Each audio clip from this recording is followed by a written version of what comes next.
Welcome to this course on Martin Buber, one of my favorite philosophers. I wrote my MA and my dissertation on Buber. First, my MA thesis was on Buber and Alfred Schutz. Alfred Schutz is a social philosopher. Uh, he talked about the social world. That's why I was able to connect the notion of dialogue of Buber with Alfred Schutz. And then for my dissertation, I compared Buber and Karol Wojtyła on intersubjective relation. So I regard these philosophers as philosophers of intersubjectivity, or let's say sociality. So Martin Buber was both a philosopher and a teacher. I think that's we have to emphasize also the fact that aside from being a religious philosopher, he was also a teacher. That's why one of the interests of Buber is on education. He lived his philosophy and his teachings. He's one of the few who have really understood what it means to be man. And when I say that, understood to be what man is or how to be a man, because I think that his philosophical anthropology is a more complete anthropology compared to other philosophers. You will see later, or in the succeeding discussions. He was described by Israel's great leader Ben Gurion as a true man of the spirit. And when he died in 1965, the New York Times wrote some kind of a tribute to him in an editorial. The New York Times wrote, Martin Buber was the foremost Jewish thinker of our time and one of the world's most influential philosophers. He was a theological bridge builder long before ecumenism achieved its present popularity. He served as a kind of patron saint for such towering Christian intellectuals as Paul Tillich, Reinhold Niebuhr, Jacques Maritain, and Gabriel Marcel. A theological bridge builder because I think he was able to cross between the religious beliefs of Judaism and that of Christianity. Although he was a Jewish, he subscribed to the Jewish tradition, more or less, he also understood the Christian thought, Christian religious thought.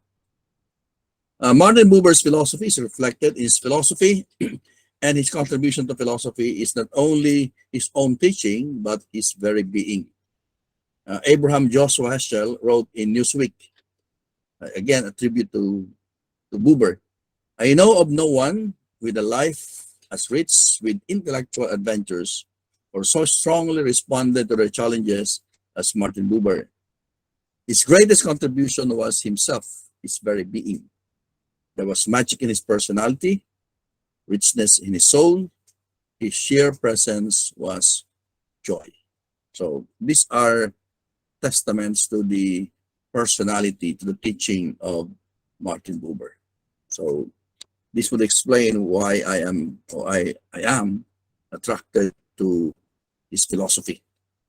True to his philosophy, Buber also stressed the importance of good relations, especially between the Arabs and the Jews. He was involved in various peace movements. He was active in various protests against the arms race and nuclear weapons. So to say that he supported the pacifist movement. Pacifism is the two world wars, but I think he also protested against these two world wars, including the nuclear weapons. Of course, the complete name of Martin Buber, you have there, the Mordecai Martin Buber, was born on February 8, 1870 in Vienna. He was brought up in the Jewish tradition, particularly by his grandparents. Early in his childhood, he lived with his parents in a house over the Danube River. But when he was 3 years old, that serenity of his childhood was disrupted when his mother left them.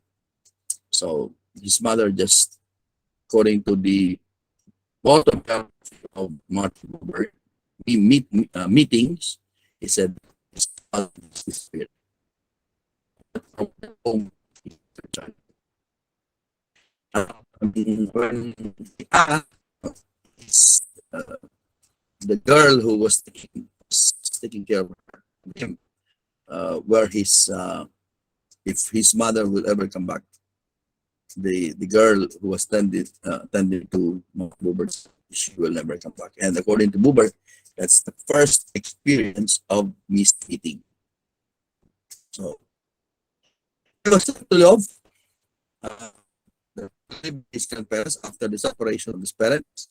His grandfather Buber was a scholar who passed on to his grandson Martin his interest in Jewish scriptures and philology. And his grandmother Adele, a cultivated and self-educated lady who was well versed in Jewish and German literature. So actually, Buber was self-taught. No, it was taught by his grandparents. No? Of course, they also hired tutors for Buber, but he was basically uh, educated at home.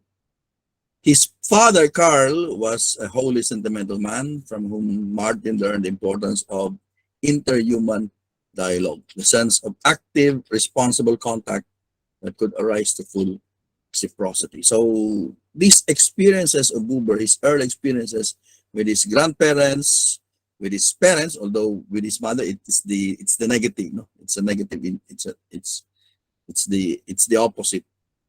It's a counter influence. Still, Buber received from his father and his grandparents this teaching or this influence about a human relationship or interpersonal relationship. In his brief autobiography, that's the book Meetings, Buber remembered two images from his childhood that remained with him throughout his entire life.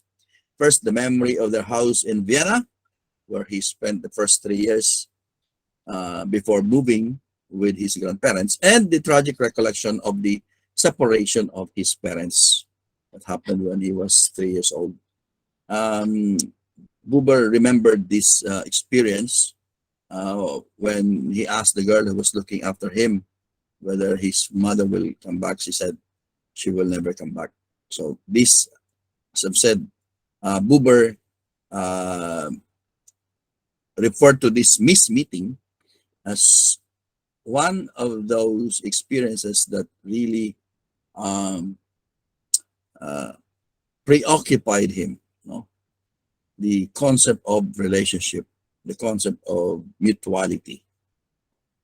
So that's actually a very thin, small book of Buber. It's his autobiography. Martin Buber's grandparents, first Solomon Buber and Adele, live in a rather large estate in Lviv, then capital of Galicia. The grandmother, Adele, did not send Buber to school until he was 10 years old. He was tutored at home, tutored about humanism, the languages, and the favorite language of Buber as a child was Greek. Greek. He actually can read different languages. No? And his philosophical education was established particularly by a thorough reading of Plato in Greek. Imagine that, no? At a young age, he could speak, of course, German, Hebrew, Yiddish, Polish, English, French, and Italian. And he could also read Spanish, Latin, Greek, and Dutch. Ang tawag dyan, polyglot. So when he was 9 years old, he was reunited with his father, Karl, who had already remarried. And at 14, he transferred from his grandfather's house to his father. So he was reunited with his father more than 10 years after he lived with his grandparents. And Buber spent the first year of his university studies in Vienna. That's the city of his birth. And so he returned to Vienna, and then he studied in Vienna. And he found the culture in Vienna rather unique. It's a mix of German, Jewish, Slavic. And while he was studying there, he adopted Viennese writing and speaking. And as a student at the University of Vienna, Buber occupied himself with literature, history of art, and philosophy. So these are the uh, first interests of Buber as a college student. The winter semester of 1897, 1898, he studied, transferred to the University of Leipzig, and in the summer of 1899, he studied at the University of Zurich.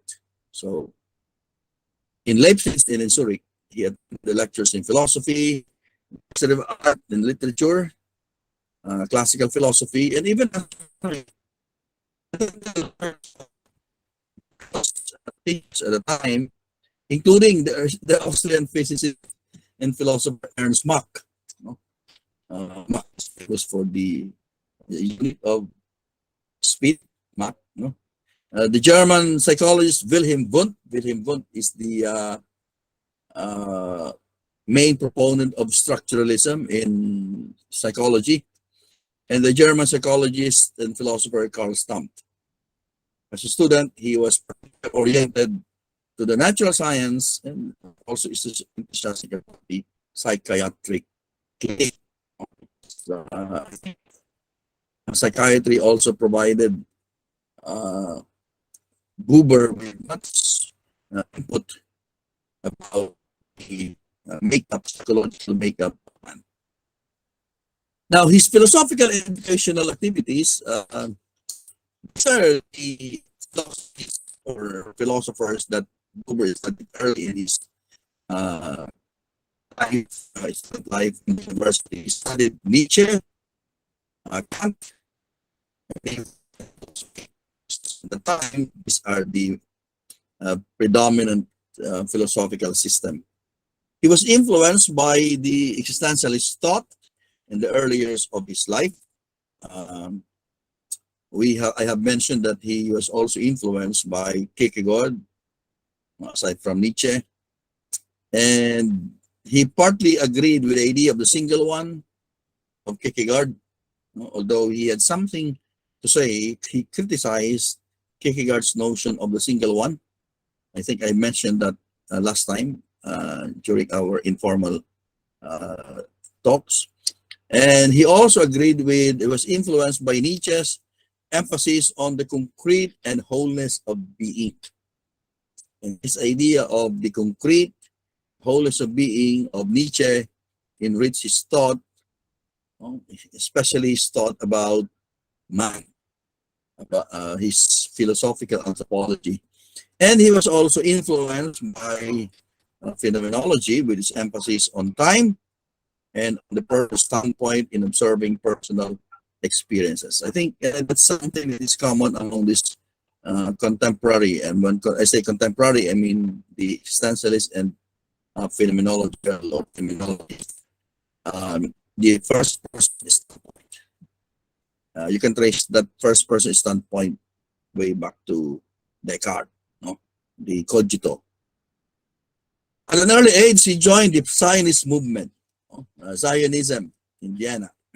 And Zionism at the time, well, you can interpret Zionism. Zionism is that movement whose main, let's say, main agendum or main objective is to return to Zion. Because the Jews believe the Mount Zion, that's the center of their faith, the center of their culture, the center of their tradition, of their history. Zion, Mount Zion. Okay, but some people consider Zionism as a kind of political movement. It's just going back to at the time we don't have the state of Israel yet, and every Jew, of course, they wanted to go back to to Israel, no, to Israel, and it's a very complicated situation already, even at the time, because Israel, or that piece of land that they used to occupy, is already settled by different the Palestinians are already there, and there are many other people who occupy, already settled there. No, so if you're going to look at Israel now, in the Old Testament, that's their land. In fact, if you go back to the time of Abraham, it's not really their land. No, uh, it was promised to them by Yahweh, so they returned there and they conquered. No, they conquered all the tribes occupying the land, and they settled there. So Judah is their land, but we know the diaspora of the Jews, so they scattered all over. Now, for a long time, they don't have really their territory, a place that they can call their own. So many Jews are thinking of going back to Israel. So Zionism is one of the objectives. Zionism is really to establish that it's a political one, to establish uh, to go back to that original to the original land. But for Buber, he believed that Zionism is more of a cultural movement, emphasizing the traditions, the teachings, the customs, the way of life of of Judaism, or of the Jewish people. So it's more of a cultural rather than a political. So for a time, he became a leader of a group of young artists and writers in Prague and Vienna. And then in March of 1899, Buber represented a chapter of the Zionist movement, which he formed in a Zionist convention in Cologne. There he was joined by the Catholic scholar Paula Winkler, whom he met at the University of Leipzig, and shortly Paula and Martin got married, and Paula converted to Judaism. Okay, so that's a rather colorful story between this couple. But in 1900, Buber was appointed editor of the Die Welt, the official organ of Zionist movement. And then in 1903, he founded, together with James Weissman, another journal, the Jew. Throughout his life, he continued to promote an understanding among Jews of the richness of their cultural heritage. Remember, Zionism for him is more of a cultural thing. And he urged Jews not to identify Zionism with purely political goals, but to really preserve the richness of their Jewish heritage. In 1904, I think this is one of the turning events in the life of Martin Buber, because in 1904, he encountered the writings of Baal Shem Tov, one of the first Hasidist storytellers. No? So Baal Shem he belonged to the Hasidist tradition. One of the storytellers belonging to this Hasidist, or in Hasidism. And he would actually study Hasidism for, say, 5 years of his life, devoted 5 years of his life studying the Hasidist tradition. We'll go into that later. Buber later withdrew from Zionism, and because of his conflict with some of its leadership, because, as I've said, some people consider Zionism as a political movement, he considered it as a cultural movement, so there was some conflict, so he broke up with the group, and then he concentrated on studying Hasidism. Okay? And he devoted 5 years of his life studying and translating the Hasidic text. Okay? So that's how he was able to go into studying Hasidism. Okay? In 1923, that's when he wrote his most famous work, a book that will be associated with Martin Buber, the I and Thou. Okay, I and Thou. So it's rather a very, it's a poetic, it's a mystical, book. It's not, the language is not very straightforward. So you have to read through the text to understand what Buber is trying to say that. But it's a very beautiful book. In 1925, he was appointed to a lectureship, so prove it doesn't, in Jewish religious philosophy at the University of Frankfurt. And then in 1927, he visited the Palestine. Now remember that at the time, there's no Israel yet, no state of Israel. From 1928 to 1938, he wrote another book. So matagal ding panahon, 10 years of writing, which many consider to be a sequel of The I and Thou. And that book is entitled Between Man and Man. You can see here the difference in the style of writing of Buber. If in I and Thou, he is more poetic. Now, in Between Man and Man, the language is more straightforward. Right?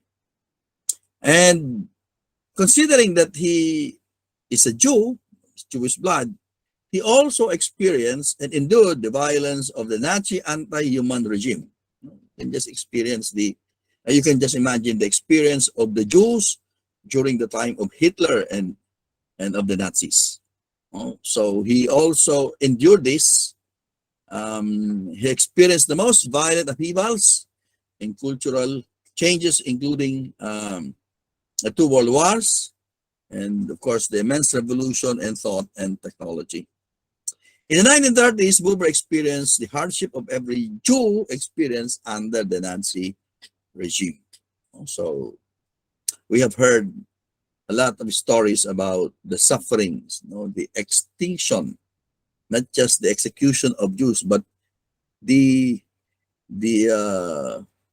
final solution of Hitler and the Nazis to eliminate, not just to execute, to eliminate the Jews. So Buber experienced that. Now, in 1938, he accepted the chair of social philosophy at the Hebrew University. And in March of the same year, he went to Palestine together with his wife Paula. And in Palestine, Buber started his personal campaign against terrorist methods being used in Palestine. And at the same time, he continued to voice his concern of the plight of the Jews in Nazi-occupied territories, especially in the concentration camps, in Dachau, and many others. So that's a very horrifying experience of the Jews, the Holocaust. He called on his fellow Jews to regard the Arabs as their partners. So you will always hear Buber talking of the Tao as a partner, even God as a partner. Upon his retirement from the Hebrew University in 1948, he started a series of lecture tours in the US and Europe, and this greatly extended his influence in philosophy and education. And when he returned to Palestine, he was awarded an honorary degree, doctorate by the Hebrew University. In his final years, Buber suffered periodically from ill health due to old age na rin siguro. He contracted chronic nephritis in 1961, and then 2 years later went surgery for cataract problems, and then his nephritis developed into uremic poisoning, and Buber passed away June 13 of 1965 in his home in Talbieh, and he was buried at the Jewish cemetery in Jerusalem. So that's about the rather colorful life of Martin Buber. Now, let's go to his influences. I think this is where we can generate more questions in our discussion. First, Nietzsche and Immanuel Kant. And you will find very interesting, Faye and Charles, I think I already mentioned some of these in my lecture. I don't know if you remember some of those things in my lecture in the undergrad. At a young age, Buber was already concerned with a lot of questions, philosophical questions that perplex him no end. At the age of 14, he was already under the influence of Nietzsche and Kant. So imagine 14 years old. Can just imagine what were you doing when you were 14 years old, no? But this person is already reading Nietzsche and Kant. But imagine that when he was a child, he was already reading Plato in Greek, right? So this influence was not only intellectual, but was deeply he was deeply involved in the young Buber's personal existence. He took his readings of Nietzsche and Kant rather personally. It's not just about intellectual. It's not just about philosophy. It's somehow about his personal existence. At a young age, he was absorbed by the problem of infinity of space and time. How could there be an infinite space and infinite time? So he struggled with this problem. Okay, and according to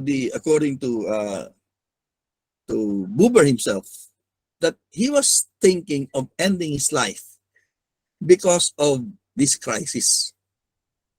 Because of this crisis, and let's read Buber. He wrote, "A necessity I could not understand swept over me." Ganyan yung lengguwahe ni Buber. I had to try again and again to imagine the edge of space or its edgelessness, meaning infinity of space. Time with a beginning and an end, or time without beginning or end. So endless, infinite time. And both were equally impossible, equally hopeless. Under an irresistible compulsion, I reeled from one to the other, infinite, finite, no, with edge or edgeless. At times, so closely threatened with the danger of madness that I seriously thought of avoiding it by suicide. This, how ano bang pwedeng salita dyan? How seriously involved, affected Buber was this question, no? Sa bagay, mabuti pa siya yung kanyang pinoproblema, no? Hindi pinoproblema kung saan kukuha ng pagkain. Anyway, that's the problem that Buber dealt with when he was just in his teens, no? Because of his readings of these philosophers. Kaya nga sabi ko, wag tayong magbasa ng philosophy, baka mamaya matulad tayo kay Buber. Anyway, kidding aside, with his readings of Kant, he was helped out of this crisis. Although Kant's prolegomena to all future metaphysics, no, that's the work of Kant that he published after publishing the Critique of Pure Reason, because many did not understand what he was talking in the Critique of Pure Reason, so he published a book that supplements his thoughts, which he expressed in the Critique of Pure Reason, no? The Prolegomena. Okay? Of course, it was not intended for young pupils, for him, like him, but he read it anyway. And through it, he said he came to the view that space and time are nothing more than formal conditions of our sensory faculty, but not real properties that adhere to things in themselves, but mere forms of our sensory perception, the formal conditions by which we grasp the word of phenomena. Of course, we have studied Kant, so we understand what he meant by the categories time and space. These are formal categories of the mind that allows the mind to process the material or the data we gain from our sense experience, or through our sense experience from the physical or material world. So time is not about the measure of of objects or space. It's not about something that is the a quality or a property of physical objects. For Kant, space and time are formal categories or mental categories. They exist in the mind that allows the mind to make sense of the impressions or sense data coming from sense experience. So somehow that gave Buber a quieting effect. So okay, fine. So there's a,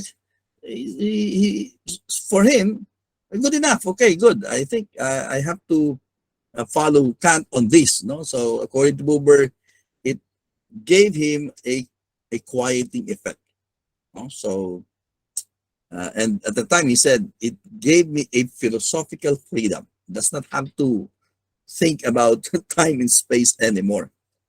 Now, at this moment, there appeared to Buber the intuition of eternity, an intuition that even at the end of his life, he held as the most remarkable achievement of man.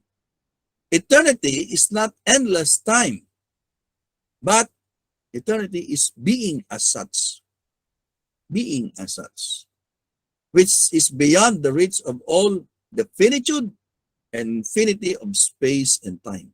So that is being. Being is eternal. No? Being is eternal. And later on, this eternal, this eternal eternity would give him the idea of the Tao, of the being who is eternal, the eternal Tao. Okay, so with this, he got a glimpse of the possibility of a connection between a finite being, man, and the eternal God, the eternal being, God. And this early, that already gave Buber the idea of a dialogue with an eternal Tao. Later on, he will develop this idea of the eternal Tao, the meeting of the eternal Tao, and the finite Tao, man, as the supreme meeting. Okay, supreme meeting. But then, this rationalistic insight, so going back to Kant, the solution given by Kant to his question about infinity of time space, this rationalistic solution of Kant was overshadowed by Nietzsche when he read Nietzsche with his most impassioned yet less philosophical book, Thus Spoke Zarathustra. And he was so fascinated with his book, Thus Spoke Zarathustra, that Buber, in fact, translated it into Polish, German to Polish. Nietzsche's book, and this is how he described it, grandly willed and splendidly expressed philosophy took possession of me. So again, he said in the Buberian poetic language, he said, I say took possession of me. For here a teaching did not simply and calmly confront me, but a willed and able, splendidly willed and able utterance stormed up to me and over me. Uh, that's the language of Buber. Very poetic. And he said, Nietzsche offered a dynamism and a creative flow of life force that held the young Buber enthralled throughout the period of his earliest writings. I think that's from Friedman, no? From Friedman. The influence upon him of Nietzsche's view of time as an eternal return, no? The eternal recurrence of Nietzsche, had kept him from a very different view of time and eternity. Time for Nietzsche was not an endless line stretched out into the infinite, like the like what what had tormented him before he encountered Kant. No, it was rather an infinite and essentially circular sequence of finite periods of time. Remember the eternal recurrence of Nietzsche. There's no end to that. No, but of course the idea there of Nietzsche is that let's not look for something that is outside of this. Let's just focus on this life. But somehow that idea of eternity gave Nietzsche a glimpse of what would be that eternity. No? I think that's as far as infinity, the the conception of infinity um, as a circular sequence of finite periods of time um, gave Buber an idea of how to deal with eternity or infinity. But as a Jew, uh, Buber believed that eternity is uh, is connected with the immortality of the soul. Because the Jews believe in the immortality of the soul. And if the soul is immortal and there is the idea of eternity, then that becomes the ground for the dialogue or for the relationship between a finite Tao and an infinite or eternal Tao. Okay? So, although the young Buber was indeed a passionate Nietzschean, because that's the earliest influence, one of the earliest influences of Buber, the mature Buber would later dismiss Nietzsche's conception of time. So early on, that's his idea of eternity, eternal recurrence based on Nietzsche. But later on, in his mature philosophy, he would dismiss this conception of time, which Nietzsche considered to be the most abysmal teaching, as no teaching at all, according to Buber. Buber deeply rooted religious ways and thought also found enrichment in the philosophy of Nietzsche. That's very ironic, no? Because we don't consider Nietzsche to be religious, no, in the traditional sense, because of the word religious. No? The dynamism of Nietzsche's philosophy, which is concerned for creativity and greatness, that we should not be mediocre, and its emphasis on the concrete, the actual, and the wholeness of being, did enrich Buber's thought. And while Kant's influence on him foreshadowed Buber's later dialogue with eternal Tao, the influence of Nietzsche set him on a long road that led up to it, meaning led up to the idea of the eternal Tao. All right. And then, as I've said, he encountered Zionism and Hasidism. So this is, again, one important influence in the career, in the thought of Martin Buber. So he lived in an age when creativity and self-expression were held as the highest intrinsic values. Although now self-expression is also very held high, although it's a different kind of self-expression. However, the danger with creativity is that it could also be an expression of fragmentation instead of wholeness of the person. A passion that the Talmud describes as the evil urge. The Talmud, this Jewish teaching. In one of his contributions to a Vienna student journal, Buber wrote of the confusion of his soul and its longing for personal direction and for roots in a tradition, because he encountered this idea of self-expression, creativity, self-expression, and so on. And it was during this time, at this age, this time of confusion, when Buber was longing for a direction, wholeness, and rootedness, that he encountered Zionism. Okay, so we've said that early in his university life, he encountered this movement of Zionism. And that's actually where Buber first experienced this rootedness in the Jewish culture, in the Jewish heritage. So the first impetus towards his liberation from the world of the age came from the young movement of Zionism, through which he took root anew in the community.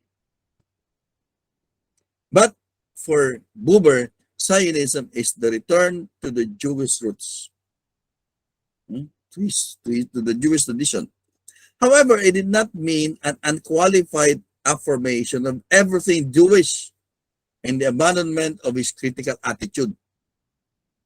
Okay, so although he accepted, or he was influenced by Zionism, by his Jewish heritage, his rootedness, he was also critical of what this movement is.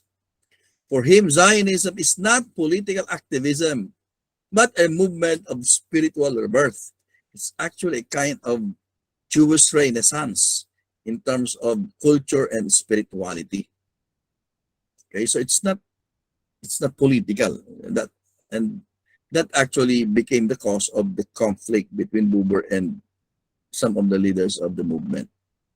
Zionism, or Zion, must be reborn in the soul of every Jew before it can be created as a tangible reality. A tangible reality, you return to Zion or to Israel. The Zionists must regard their whole life as a holy preparation for the new and wonderful time that shall come. And that wonderful time that shall come, could be interpreted two ways. One, return to Israel, and the second would be, of course, the coming of the Messiah at the end of the world.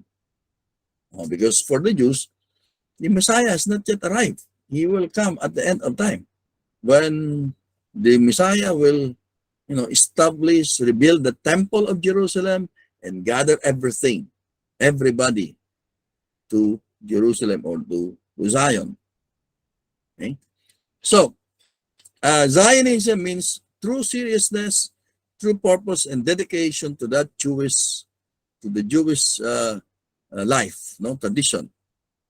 With Zionism, Buber found a channel into which he could concentrate his energies, and it gave him roots in tradition and community. Zionism would be the first stage on its way to the knowledge of Judaism, and the second would be, of course, Hasidism. So, as we've said in the life of Buber, that he broke up with the Zionist movement and then he encountered Hasidism. So, what is Hasidism? It's a burst of spontaneous and creative religious enthusiasm in a popular revivalist movement that flamed through the villages and ghettos of Eastern Europe. So you will find this tradition, the Hasidist tradition, in Poland, in the eastern part, no, in Poland, in Ukraine, in even in Romania, no, you find some of this, so it was a popular communal mysticism that came to embrace half of the Jewry in the eastern part of Europe, in the Slavic part of Europe, in the 18th and 19th centuries. It was a kind of, they say, a revolt of the masses against rabbinic legalism and scholasticism. Now, it's a counter culture. No, it's a counter movement against the legalism of the rabbis, of the it's if you can compare it to, let's say, during the time of Jesus, you have the Pharisees, no, the Pharisees and the Sadducees. They're so legalistic, no, as, always to the letter. Now, that because of this legalism, it rubs off the real spirit of the teaching of the law. So this Hasidism is sort of a kind of revolt against this kind of, this way of life, of this teaching of this legalistic way. So they would rather have this community. They would rather have this, mystical, but does not mean that if you are mystical, you stay private, you stay personal. It's a kind of communal mysticism. No, a mysticism that's enjoyed by everybody, by the community. So they value, communal activities. Google Hasidism, and you're going to see that they always uh, gather, festivities, singing, you know, dancing. It's not, it's not the wild party, but it's enjoying life, enjoying life with others. So it's not a kind of private mysticism, but a communal mysticism. The the uh, the the emphasis is on the life of the community, life of the community. Okay. um Wait lang, I have to pause here.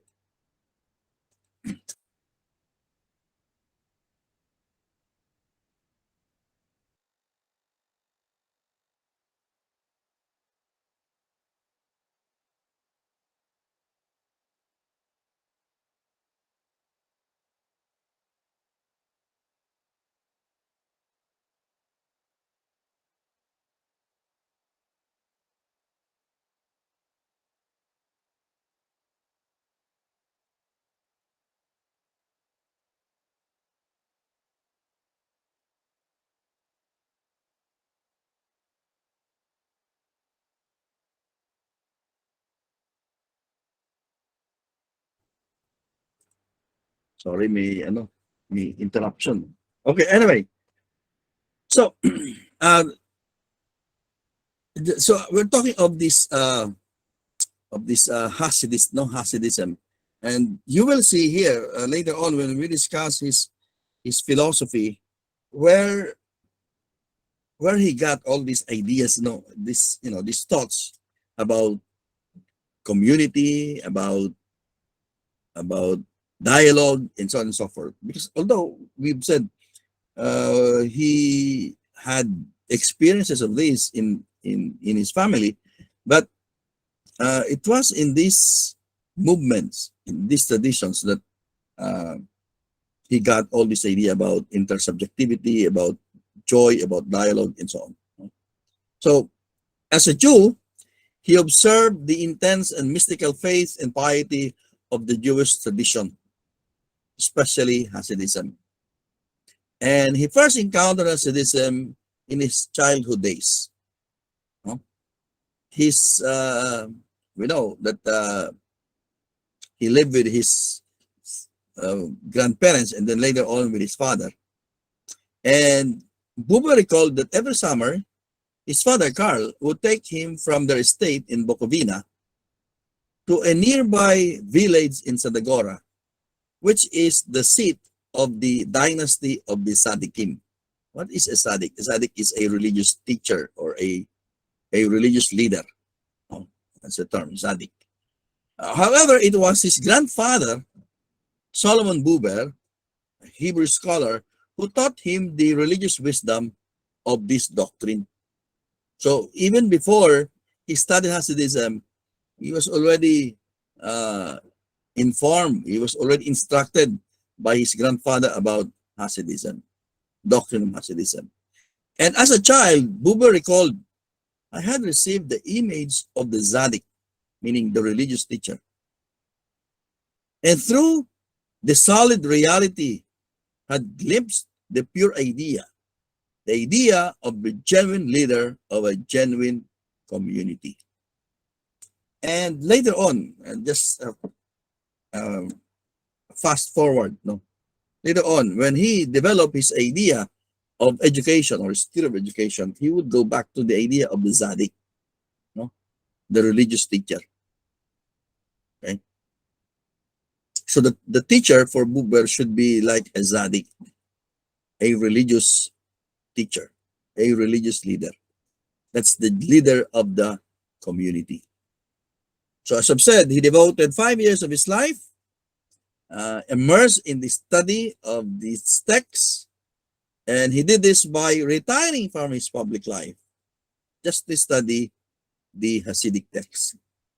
And this decision gave him a unique personal direction from which, even in the most terrible crisis, he was never deflected. I think that's from Friedman. No? The Hasidist tradition was the chief formative influence in his life. So even if we said he was influenced by Kant, by Nietzsche, later on he will also be influenced by Dostoevsky, and Kierkegaard. The chief formative influence in the life, in the career, in the thought of Buber is the Hasidist tradition. And it appealed to him because of its emphasis on joy, on love, meeting, relationship with God, fellow man, the present hour, prayer, trust, or true self, etc. So when you read Buber and you find all these ideas, all these notions in his writings, you know it's coming from this Hasidist tradition. Right? So the Hasidist redemption lays in devout works, loving deed, fervent prayer, and single-hearted devotion to God and man in the communal life. So life is always a community. Life is relational. Life is um, dialogue. Okay? And God's glory can be found in all things. And man must live a life of holiness, joy, and purity in this world. It's not to abandon the world. It's to enjoy the world, to live in the world. Okay? It does not mean that we have to turn away from the world or turn away from our fellow man. In fact, we have to embrace the world. We have to embrace our fellow man. So it's not, man is not just a single one who is single-heartedly devoted to God. Man must have these two, the vertical and the horizontal relation. Okay? So it's not a private mysticism, but a communal mysticism of love, of joy, and prayer. It is after establishment of the true community, founded and based on brotherly love and interpersonal relationship among its members. Okay. Now, he had this book, Introduction to, uh, meaning the legend of the Baal Shem. Buber traced the history of what he claimed to be the battle between religious and myth. In his account, he declared that Hasidism is the latest form of Jewish myth that we know, but it formed a special type of myth, meaning the legend, which is distinguished from the pure myth. Pure myth is just fiction, okay? But it becomes a legend. It's a special myth because there is actually the Baal Shem. Okay. So the legend is the myth of the calling. In pure myth, there's no difference of being. Even the hero only stands on another rung than the god, not over against him. They are not the I and the thou. The god of pure myth does not call, but the god of the legends call. He calls the Son of Man. The legend is the myth of the I and thou, of the caller and the called. So this is a figurative way of saying that in the legend, meaning in true relationship, there's always the caller and the called. There's always the I in the thou. Okay? In pure myth of calling, there is a call, but there is really no invitation. No, you will. I mentioned last time about creation. No, creation, revelation, and redemption as moments of the relationship between man and God. Because in that relationship, there is always one who calls, one who invites, and then one who responds, one who accepts. And for Buber, that's life. That's reality. The reality of the I and the thou. So he considered God not as just, an absolute person. Well, God could have stayed to be an absolute person, but he decided to call man. He decided to create man, to invite man to a relationship. That, for Buber, is the legend of the calling. Okay? The legend of the calling. So in the pure myth, there is no essential division of being. No essential. Because there is always, for Buber, there's always some division or distance. There's always a distinction between the I and the thou. Okay? The I is different from the thou. But the reason why the other is a thou, okay, it's because of the relationship that exists between them. Between them. That's another term that Buber will, very important for Buber, between man and man. So you can see now how you can piece this together, right? Between man and man, I and thou, these are all interconnected ideas of Buber. Okay, so in pure myth, no division of being, no distinction between these. It's just being. Okay, but in the legend, the myth of the calling, there's the knowledge of the duality of over againstness. When Buber used the word over and against, does not mean domination. It does not mean dominance. It simply means that one is on the other side. Okay, one is on the other side. The duality of one is on the other side, and if you take the perspective of the other one, then I is on the other side. That's the meaning of this over againstness. Okay, so the legend in the myth of the I and thou, the legend of the myth of the I and thou, the duality of over againstness. There's always that I and thou.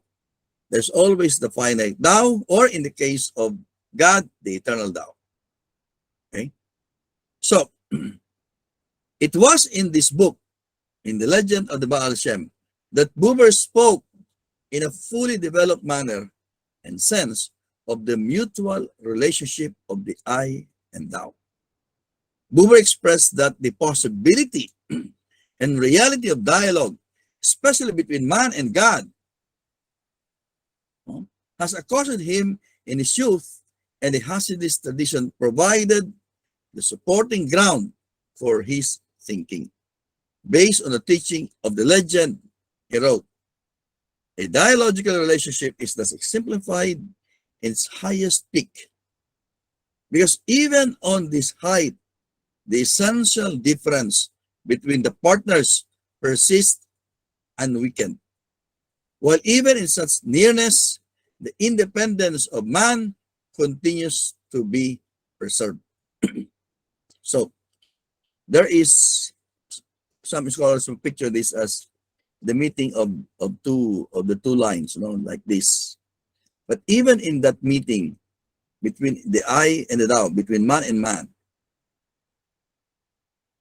each partner retains their own independence or uniqueness. So Buber would always say, emphasis on the uniqueness of the person, meaning in human relationship, in a dialogue, our uniqueness, our subjectivity is not dissolved. It is not absorbed by the other. There's no absorption of the other, of the thou to the I, and vice versa. He will express this in another term, distance and relation. There's a distance between subjects, but on the basis of this distance, they enter into relationship. This is very much different from the idea of Levinas of the height, right? Asymmetrical for Levinas. For Buber, you stay on the same level, so that even on the highest peak, two are equal. There is still independence between between the partners. So Hasidism is the legend of the I and thou. The legend is the myth of the calling, the myth of the eye and thou, of the color and the cone.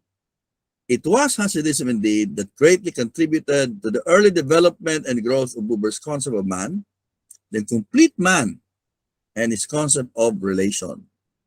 In Hasidism, friendship and closeness of the soul to God have more or less the same intrinsic value. The mutuality between man and man is possible only if it is nourished by the wholeness of the soul, by the uniqueness, by the independence of its soul. It was in this tradition that Buber found the link between uniqueness and dialogue. He said, one can be truly open and ready to meet others only if one stands on the ground of one's uniqueness and deepens that ground through its new meeting. Okay.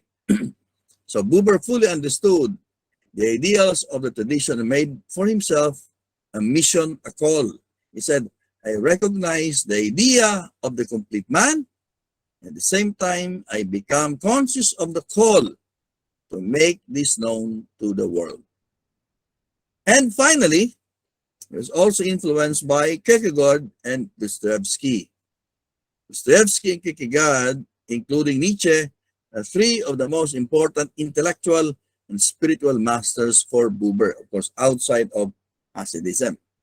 They are, by his own account, meant most to him, and with them, his intellectual relation have been many-sided and complex.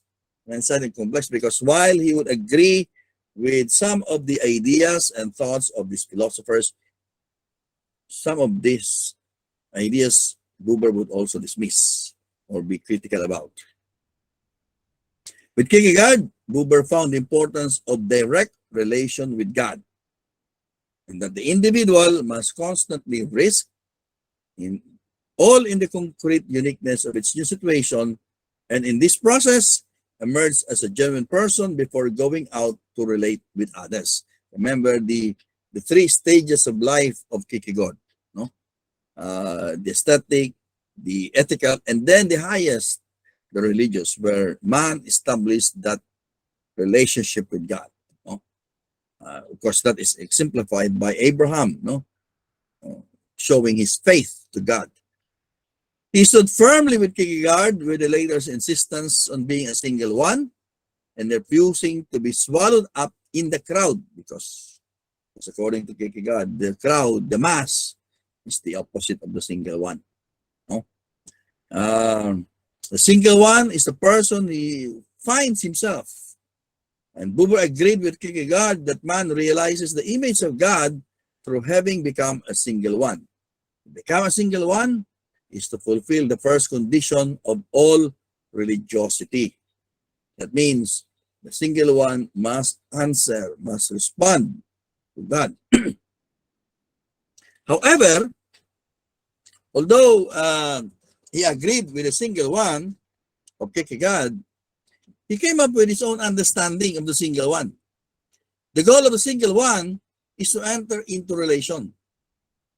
Okay, and for the real person, is able to have a complete relation of his life to another self. Okay? So Buber clarified that Kierkegaard's to become a single one is not meant so critically.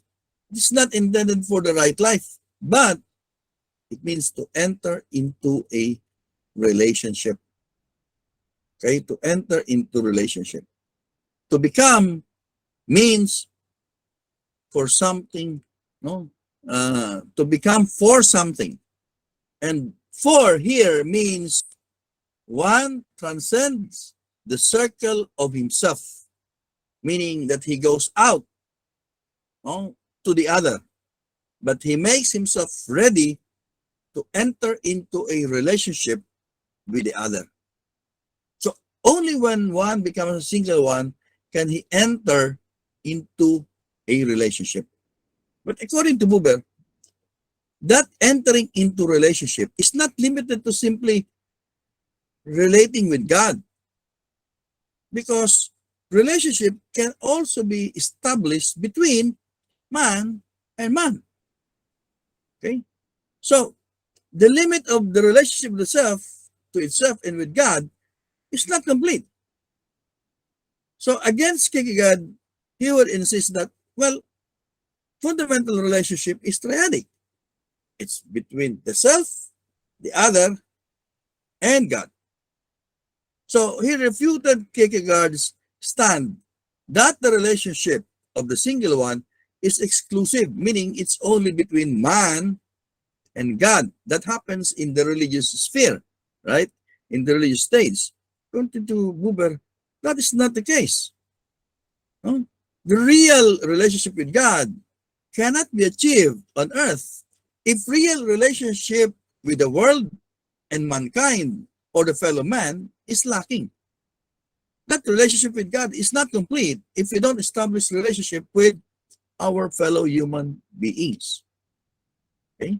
But then, according to Buber, that relationship with other human beings is possible only in terms of a real relationship with God. And therefore, it takes our relationship with a fellow human being takes a religious context. Because in fact, for Buber, life has a religious meaning. Okay? It has a religious orientation. So he referred to Jesus in the Bible, who, when asked about the greatest commandment, answered, we should love God with all our hearts, with all our minds, with all our soul, with all our strength, and we should also love our neighbors as ourselves. This is the cross builder, no, that we are talking about a while ago, that he was able to cross over religions. No? So although he was a Jew, he was actually referencing Jesus here. No? When Jesus was asked about the greatest commandment, love God and love your neighbor as you love yourself. And finally, he also received great inspiration from Dostoevsky, especially the latter's spiritual intensity. Dostoevsky's fervor and depth of insight and understanding of man's inner cleavage and his mystical relation of ecstasy, of love, brotherhood. These all inspired Buber's early development, and we can see this in the later development in the mature Buber. So aside from this, Buber also was influenced by phenomenology, especially its emphasis on the person's standpoint of observing human experiences. So those are the influences of Buber. I hope I was able to explain that quite clearly. Now, if you have some questions, so let's have this discussion. Okay. Uh, uh, Yes, Dean. Go ahead. Sir, on the question of mutuality, Yeah. does it have to be that both parties are, let's say, equal in stature, or is it possible that there can be mutuality between, let's say, two different parties like parent and child? And my thoughts there are, kasi, for example, sir, in discussions about relationships, there's always this question of like, this person doesn't love me as much as I do him or I do her. So binibring up nila yun na kailangan pantay, kailangan pantayan mo yung pagmamahal ng isang tao. Otherwise, it becomes a lopsided, uneven, and therefore imbalanced relationship. But does that, so yun ang sir, kunwari, between parent and the child, and obviously, you could say that maybe the child doesn't love the parent as much as the parent loves the child because there may be limitation. So does that in any way prevent mutuality between settings like that, sir? Thank you. Okay. Thank you, Dean. Good question. No, but if we have to say fast forward to the next discussion, to the succeeding discussion. For Buber, this dialogue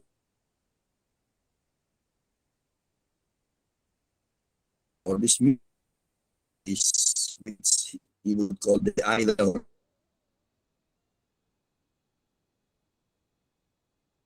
relationship.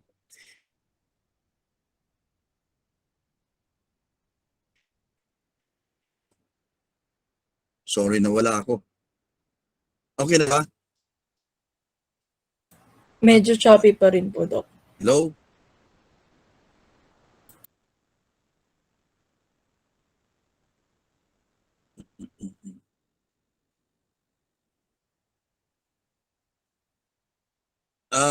Audible na ba ako?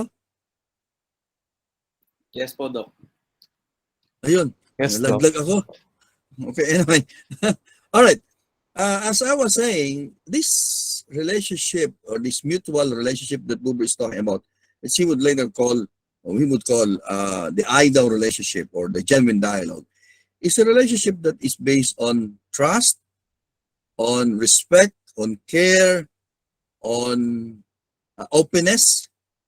So it's not a relationship based on stature, no, or based on, say, specific qualities or certain levels, no. So for example, you talk of, for example, status in life, age, wealth, for example, power position.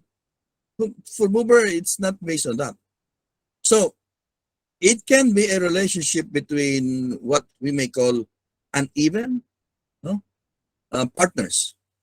So the either relationship can happen between parents and children, teacher and students.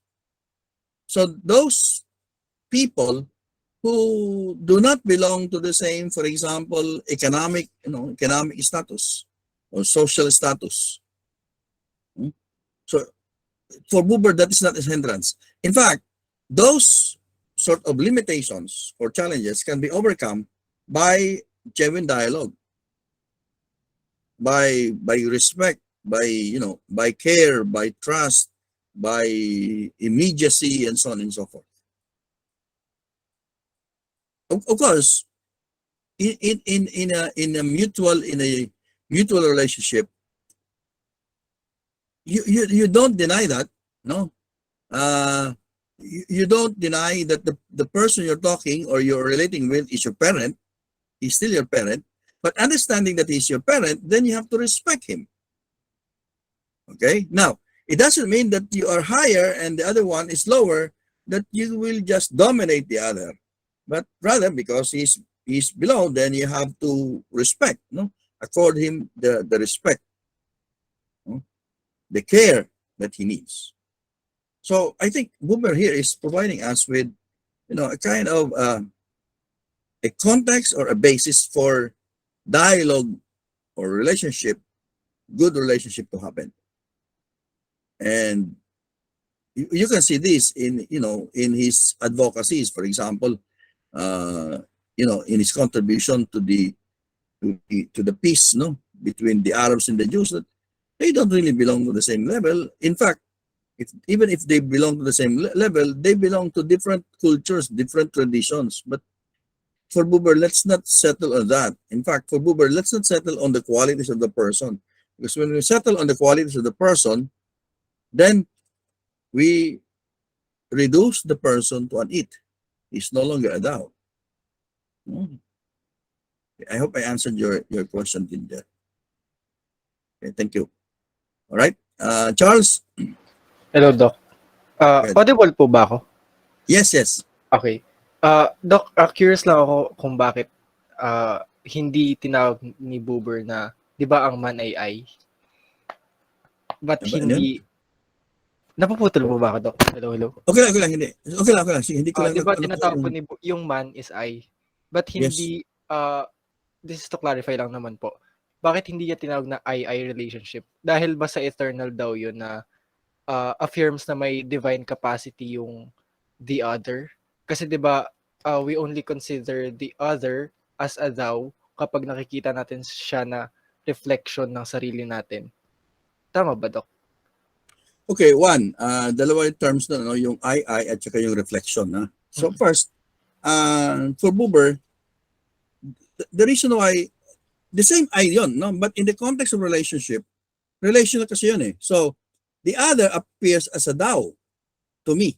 So, if your reference is yourself, you call yourself I. Referential yun. Sa philosophy language, denotation, di ba? You denote the I as yourself, as the speaker, yung caller. Then yung other, yung partner, ang reference nung I sa kanya, thou siya. Doon pag tinignan mo naman sa perspective nung sa kabila, siya yung I, yung isa naman yung thou. Kasi relational yun eh, relational. Diba? That's relational. Now, pangalawa, yung reflection, you see yourself in the other, hindi ganun yung punto ni Buber eh. Yes, it's another I, but that other I is not a reflection of me. Because if I consider the other as a reflection of me, ang tawag doon ni Buber ay monologue. Or tawag ni Buber doon ay kunwari dialogue pero hindi. No? Absorption, yung ginamit na term, absorption. Ina-absorb ng I yung kabila. So ibig sabihin nun, hindi yan nire-respeto yung uniqueness o yung independence ng thou. Okay? In fact, ang isang description ni Buber sa monologue is yung reflection. Ang reflection yung X, hindi yung reflection na C-T-I-O-N, but X-I-O-N. Reflection. Kasi parang ang nangyayari, kunwari, yung I, nagre-refer doon sa nagdadirect ng attention niya doon sa kabila, pero bumabalik din sa kanya. Di ba? Parang, okay, kunwari, may nagtanong o tumulong kung paano gagawin, yung pala, okay, nirespeto yung kabila, pero siya, sa kanya din ang bagsak. Diba? Yung klase ng altruism na bumabalik sa sarili, kunwari tutulong, pero yung sarili naman pala ang pupurihin, di ba? Tagtanong, ano bang gaya ng ginagawa ko? Ayun.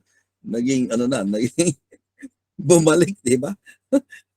Kunwari tumulong, pero ang pupurihin pala yung sarili din. So, hindi rin genuine yung relationship na yun. Hindi rin genuine yung dialogue ng gano'n. Okay, thank you, Thank you, Charles. Doc. Clear na po. Yes, Adrian. And then Faye. With Adrian reg- ba o Paul? Sandali. Adrian o Paul? Adrian na lang po, sir. Adrian, okay. Sige. Apo. Sir, with regards dun po sa first lecture na dun sa second to the last bulleted paragraph po, where it says po na the relationship, yung essentials po ng relationship is triadic daw po. It Yes. should be with oneself, with another human being, and then with God. Can we take it po, Dr. Aguas po, na Buber essentializes benevolence po kasi po, di ba po kapag po nagdadasal po tayo sa Panginoon, kahit sino pong Panginoon ang sinasamba natin, usually po parang lahat po ng inaakyat mo po sa Panginoon ay personal. So parang everything you tell God is personal. You tell God your desires, you tell them your grievances. If we add another person, to the relationship, which makes it triadic, parang can we say that Buber essentializes benevolence na I also think of what the other prays for to God? Parang ganun po. Okay. That could be one, I don't know if Buber goes into that direction, no? Pero that could be one, sabihin natin implication, no? Of that relationship. Kasi nga, sabi nga ni Buber, that relationship with God is impossible kapag wala ka ng mga relationship sa kapwa mo. Di ba? Kasi how can you establish that relationship, no? if you don't establish relationship with God or with your fellow man. But at the same time, the model of that relationship between man and man should be your relationship with God. So kung nire-respeto mo ngayon yung Diyos, kailangan irespeto mo rin yung kapwa mo. Kung minamahal mo yung Diyos, kailangan mong mahalin din yung kapwa mo. Kaya nga, yung reference niya doon sa sinabi ni Jesus, two fundamental commandments. Love God and love your neighbor. No, doon nagkakaroon, yun ang, kumbaga, yun ang context ng triadic na yon. But interestingly kay Buber, ini-extend niya yung triadic na yan, although sinabi fellow man, na-i-extend yung fellow man sa other kasi pwede mong interpret yung other na yon, yung mundo, yung world, yung environment. That's why some scholars of Buber, ginagamit si Buber sa kanilang environmental ethics. Ang tingin nila doon sa environment, daw din yan. Na irerespeto mo rin dapat yan. In fact, kapag tinignan mo ito sa konteksto ng Kristyanismo o ng Catholicism or teachings of the Catholic Church, especially now with Pope Francis, yung kanyang Laudato Si, lalabas yung Mother Earth. Ano yun kasama yun dun sa mga finite vows, no, na kailangan mo ring alagaan. So yung iba, ginagamit si Buber really as a kind of, philosophical basis for that kind of ethics, environmental ethics. Kasi ine-extend niya yung concept ng dialogue with nature. Yung sinasabi, pwedeng inanimate objects, pwede nga yung eye daw na yan. Thank you, Adrian. Okay lang, kung meron kayong follow-up questions, go ahead. Faye. Ayan, after ko po si Rojan ata. Yeah, okay. Doc, in relation po dito sa tanong ni Sir Dean kanina, I think in relation pa rin to. Di ba po, Sir Dean was asking if, what if there are certain relationships that are not on equal footing? Yeah. For example, I think we need to consider that again po siguro, especially some kind of relations that one person is in a position of power, for example, and the other is not, kanyan. And di ba po, in order for the relationship to achieve genuine dialogue, there should be mutuality, emi-emi, interhuman, and all that. What if, Doc, na parang, for example, the I treats the other as a thou, but that thou, as an I, doesn't treat the other person as a thou. And yun po, for now, yun pa lang po siguro yung question ko. Parang, kasi po, parang dun sa ganong kind of situation, parang nawawala yung concept of mutuality that kind of mutuality that we would need for genuine dialogue to foster between that kind of relationship. That's very correct, and that's very true, Faye. Actually, Buber acknowledged yan na itong relationship nito, itong invitation, for example, to a dialogue, to a mutual relationship, could just be a one-way street. It's possible na unreciprocated yan. No, and it's very real na Sakit naman nun, Doc. unreciprocated. That's very real, di ba? That's very real. Na yung daw mo, ang tingin sa'yo, it. Di ba? Very real yan na hindi mutual.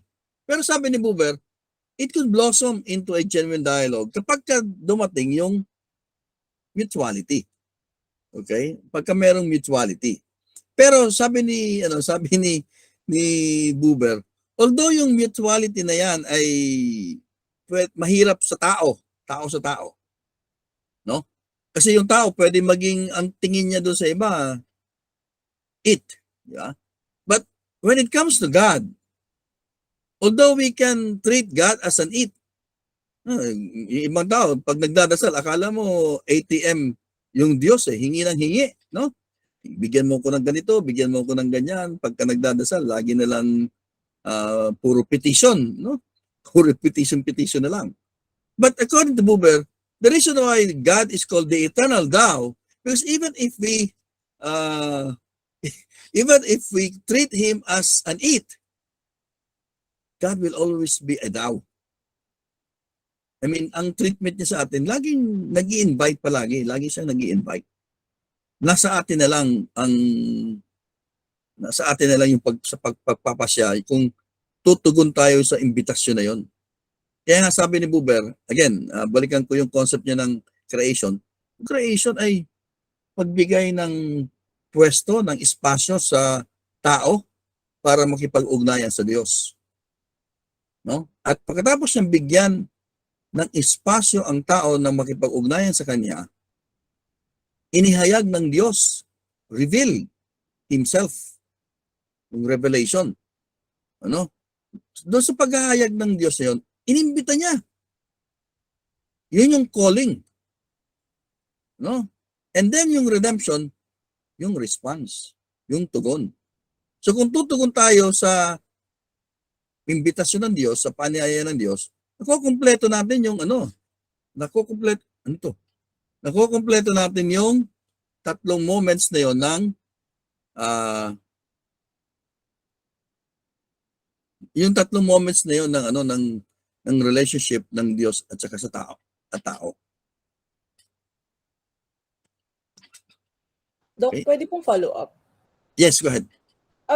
Did Buber ever say if there would be somehow consequences kung hindi tayo tutugon dun sa parang invitation to dialogue, invitation to enter a genuine dialogue, a genuine relationship ganyan? Are there any consequences? Especially with Consequences- God, I think, Doc. Well, first, ang consequence nun is isolation. And that isolation will cut you off from your relationship with God. And then you go Jewish na. No, anong magiging consequences if you cut off your relationship with God? There will be grinding of teeth. Di ba? Kapag hindi ka na nakapasok, ininbita ka, hindi ka nakapasok. No? Gospel yata yan the other day, yung nagsara na yung pinto. Di ba? Tapos tawag ng tawag, Panginoon, Panginoon, ganyan-ganyan. O, di ba? So there will be grinding of teeth na. So, yun ang magiging consequence niya kung hindi ka tutugon dun sa panyaya. Yes, sino ba yung Sino muna? Si Rojan. Yes, sir, thank you po. Actually nasabi niyo na rin po yung kasi very similar rin po dun sa tanong po ni Ate Faye. Pero sige, for illustration na lang. Ate Opo. Ate, di ba ate? Okay, sige po. Actually, very, very similar na nga po talaga. Sorry po ulit. Very similar po dun sa naunang tanong. It's about the Buber's yung nabanggit nga natin kanina, yung calling tsaka yung invitation. Yeah. And then kung meron bang mutuality, kung merong rejection, ganun. Kasi kanina parang we mentioned a while ago, yung example po ng legend versus myth. Parang diba nasabi po yung legend, there is the caller and there is also being called. Pero gusto ko lang rin po ibigay yung illustration dito nung bayan ng Israel. Kasi parang masasabi natin nga na God always invites His people into a relationship, into a covenant. And then Israel's faithfulness is the response, and therefore we can call it as relationship. Pero sir, yun nga po, gusto ko lang ibigay yung parang reality na sa salvation history, hindi naman po palaging calling and faithful response, kasi very evident naman po sa salvation history na naging salawahan din naman po yung bayan ng Diyos. So parang can we call it also as yun nga po, yung naunang tanong, can it also, parang matatawag pa rin po ba siyang relationship po kahit na may mga times faithful, tapos may mga times naman na parang unfaithful. So ayun lang po. Pero nasagot yun na kanina. No, actually, lahat yan magkakaedad talaga. No? Comment lang doon sa comment sa chat box. No? Lahat naman yan, para kay Buber, basic yung relationship. Human life is relationship. Life is relational. Depende na lang kung anong klaseng relationship ito. Pwedeng either relationship ito o I-it relationship ito. Pwedeng one-sided relationship or mutual relationship. At manifested yan sa lahat ng aspeto ng buhay natin. Binanggit mo kanina yung salvation history, yung ugnayan ng Diyos at saka ng mga Hudyo Ilang beses silang naging salawahan. Di ba? May mga propeta nga na ang sinasabi yung pagiging salawahan ng tao. No, tapos, pero tingnan mo, yung ibang propeta sasabihin naman, kahit naging salawahan kayo, no? Hindi ko nakakalimutan yung sinumpaan nating covenant. No, you are still my people and I will be your God. Laging ganun. Kaya nga yung Diyos, tawag natin, eternal daw kasi kahit na naging salawahan yung tao, nandun pa rin siya eh. No, nandun pa rin yung imbitasyon. Okay, yung tao hindi pwede maging eternal daw. Kasi sa maraming pagkakataon, salawahan yung tao. No? Pero kahit na salawahan, relation pa rin yun. No? We're just hoping, sabihin natin si Buber ay philosopher of optimism, no? Philosopher of hope na rin, parang si Marcel. Kasi di ba, kay Marcel, just hope. No? Kahit walang yung basis ng faith ni Marcel ay yung hope. Just hope. Just hope. No, do you hope for? No, don't hope for anything. Just hope. No, so very heroic na na hope 'yan, no? Kahit wala kang assurance. Pero yun nga, sa Diyos may assurance ka. You just have to believe. No, ang assurance natin ay yung ginawa ni Abraham, di ba? Pero yun nga, kung wala kang pananampalataya, wala kang pag-asa. No? Kasi yung pag-asa na yan ay yung pananampalataya na yan ay nagbibigay ng pag-asa sa atin. Naalala ko tuloy binigay kong lecture doon sa Makati, no? About yung dignity ng human person. Nagtanong sa akin doon, ano ba yung pag-asa? Sabi ko yung pag-asa ay kailangan nakasalalayan sa pananampalataya. Kasi kung wala kang pananampalataya, lalo ngayon sa mga panahon na ito, wala ka na lang pag-asa. Diba? Sa mga pinuno natin, ano pang aasahan mo dyan? Na! Pero mayroon pa rin pag-asa kasi nananampalataya pa rin tayo. Na pagkatapos ng 6 na taon, hopefully, magiging magandang buhay natin. No? Matutupad na yung 20 pesos per kilo na bigas. sana umabot. Oh my God. Okay. Anyway, questions, Ivan? Ay, sorry po. Hello po. Una po, actually po, parang nasagot na nga po yung questions. Tapos kanina ko pa po rin reflect yung mga sagot at tanong ninyo po. Kung ari po talagang very. Pero na kanina, na yung pong kay Faye and kay Rojan po, yung pong what if yung walang reciprocity, tama ba? Parang ganun yung point. And then okay, paano kung parang may nag-break na relationship, just like in the same faith, is a salvation history, Rojan, di ba? Ganon. Yung kapag babalik mo sa Jewish into the Catholic Church, Christian tradition, yung yung parang may sabi mo nga kanina, yung salawahan, pero ako hindi ako salawahan. Salawahan, pero pero may babalik. Ako po, tinanong kasi sa akin, sir, Doc, yung pong how about yung mga atheists? Kasi parang that's an example nung sinasabi ni Faye and Rojan, yung hindi sumasagot sa invitation. And ako, yung pinaka reflection ko, kasi tinanong ko yung nagtanong sa akin, ano bang dahilan bakit naging atheist ka? Sabi ay hindi binigay ng Diyos yung yung hinihingi ko, kaya namatayan, something bad happened. And then sabi ko, di ba pag may pangako sa'yo, yung jowa mo, break mo, sabi ko, iiwan mo tapos may lost trust, di ba? Parang, pero hindi ibig sabihin, tinatanong there's the relationship, there's the response po. Sabi ko, hindi ibig sabihin na hindi na kayo nag-uusap ngayon at wala na, walang naging relasyon na nabuo. And I think ganun yung sagot sa kanila po. And doon ko na-realize yung sinabi ng Doc Agos kanina na that is an example of I it, parang I it po talaga. Yeah. Yung walang reciprocity, walang genuine dialogue na nangyari kasi there's this breaking off po towards one another. So tapos po, reflection ko lang po. Tapos kay Adrian kanina po, naalala habang yung tinatanong niya yung communal aspect of faith.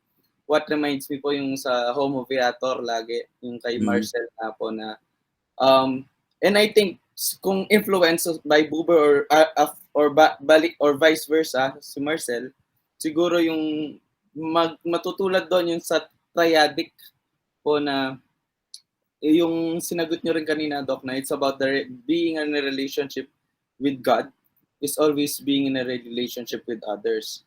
And parang ang sa ano po kasi ang naging teacher ko ng Philosophy of Religion sa MA noon si Dr. Albert Lagliva po.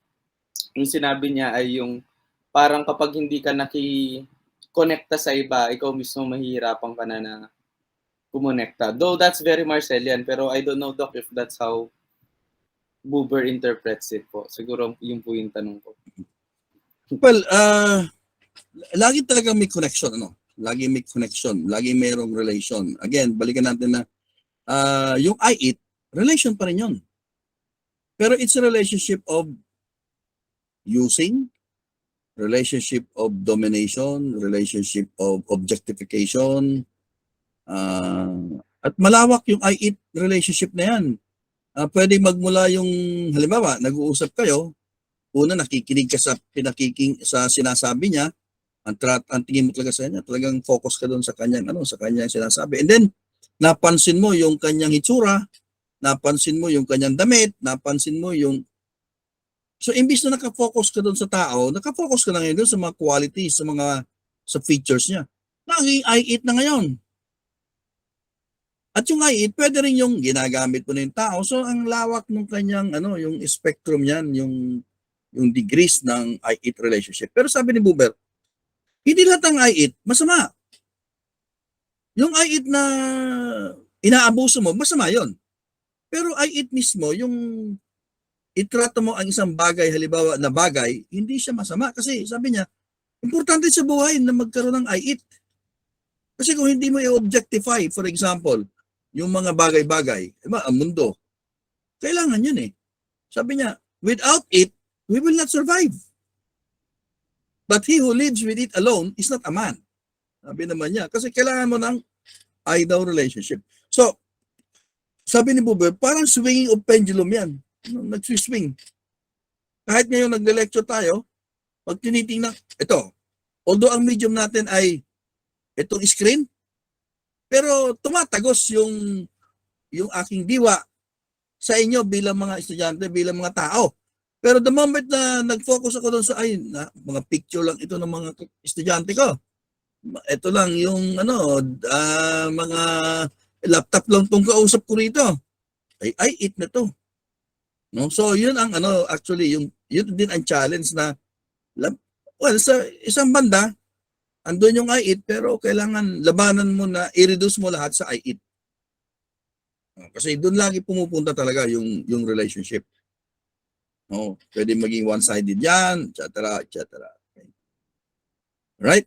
Oh yes, even sa workplace lalo na doon. Pero tingnan mo, sabi ko sa mga estudyante ko, paggawa ko ng grades ninyo, dapat I eat ang attitude ko. Kailangan ko maging objective. Hindi puro I daw. Di ba? Okay. All right. Other questions? Yes, Faye. Doc, possible po ba na sabihin natin in a certain relationship na maging pendulum siya na isang relationship lang to, Doc, Yes, na yes. parang naging I daw, tapos naging I eat, naging I daw, naging I eat, naging I daw. That's so complicated. Pero possible po ba siya? Yes, it happens. Kahit nga sabi ko sa inyo, itong discussion na ito, nag-swing ito eh. Ngayon, habang nakikipag-usap ko sa inyo, trato ko sa inyo, trato ko sa inyo, ganito, ganyan. Pero in a moment, pwede maging I eat yung orientation ko. No? So, nandun yung moments na yun, lagi. Pero pwede pang bumalik, Doc. Pwede bumalik syempre. Kasi ang para kay Buber, Una, yung I it and I thou, mga attitudes yun. Ang ating relationship, sabi ni Buber, based on attitudes. Okay? Based on attitudes. Attitude na nire-respeto mo yung tao or attitude na ino-objectify mo yung tao. Sabi nga ni Buber, kahit sa boxing match, may I daw eh. Nagsasakitan yun, pero andun yung respeto. Oh. Pagka bagsak na yung kalaban mo, wag mo na suntukin. Oh. Kung talo na, nasakta na, bagsak, wag mo nang bugbugin. Wag mo nang atakihin pa, tapos na. So based on respect. Yung respect. Yung hindi mo i-objectify yung tao. Yes, din. Sir, maybe just an additional insight to what you said and to the question earlier. I think this is parang sir, kailangan dito ng commitment para, kasi as you said, the I thou is basically an attitude. And it's not something hindi siya one-shot deal na kapag tinignan mo na I thou ang isang tao, until the end of time, I thou na yan. Yeah. It's the same thing Yes. with any person relationship. Oo nga, there's I wouldn't say tendency, sir, but the possibility that we will falter, that we will make a mistake. But as Faye pointed out, it's something we can go back to. It's something that we can reestablish, if not, let's say, I don't know, enrich. Especially when it comes, it's like this, diba, sir? Kunwari, two persons, and then nagkaroon ng alitan, nagkaroon ng sakitan. And obviously, there is separation, wounded na. You could say that there's now a rift that stands between them. But this relationship that they have is also something which can be reestablished, reconnected, if not in a sense. I guess this is where the sacrament of confession comes in. The whole point naman of confession is reconciliation, to be reconciled Yes. with the person that you were separated from. So yeah, I think I think this is something that I think everybody needs to remember, that human relationships need work, that they will not work on their own, but we will have to work for them, and we have to work for them really hard so that they will work for us. Yeah. Thank you, sir. Yeah, thank you din. Thank you din. Good insight, no? And again, sabi nga natin, may mga moments, di ba, na I daw, I it. But even sabi natin very possible, and in fact, it happens na mayroong mga I it moments, it does not discount yung I daw. Diba? Parang those of you are familiar with yung creative fidelity ni Marcel. Diba? Yung faithfulness na yan. Yung promise of constancy. Kahit na may mga moments na pwede maging, alam mo yun, na hindi mo wala dyan yung tao, yung presence, o yung hindi ka makasagot sa kanya. Pero when you make this promise, baka magbago na yung baka magbago yung attitude mo. No? Pero you still remain optimistic. No? Mangyayari yun. Pero ibig sabihin nun, hindi na ako magiging faithful sa kanya, or hindi na ako magiging mawawala na yung fidelity ko. No? Kasi pagkalma, when you say, ito isang example, no? Sa marriage vow, no? Pag yung nag-aasawa, nagsasabi ng I do. Pero hindi naman ibig sabihin na perfect na I do palagi yan. Andun lagi yung possibility na, sabi niyo, magsasama kayo sa hirap at ginhawa. Ngayong hirap kayo sa pandemic, nag-aaway kayo. Nagsasama pa rin naman kayo eh.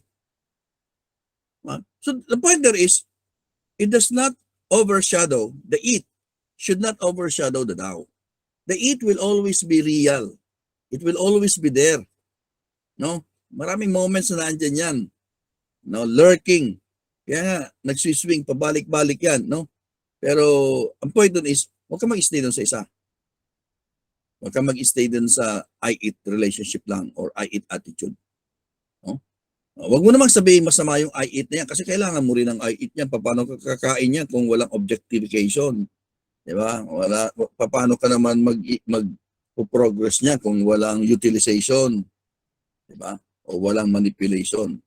Pero ang point ni Buber dun is, huwag mong itrato yung tao as object.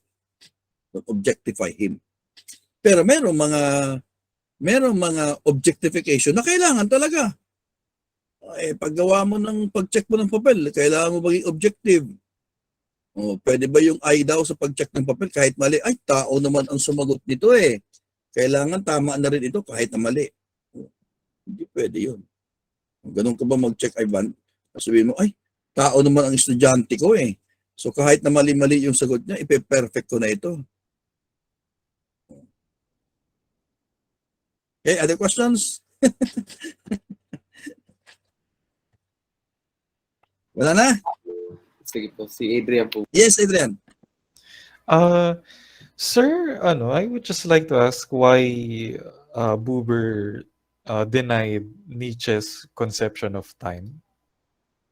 Okay. Yeah, Kasi that's my question. Yeah, okay. Ang conception ng time ni Nietzsche, especially yung kanyang eternal recurrence, is that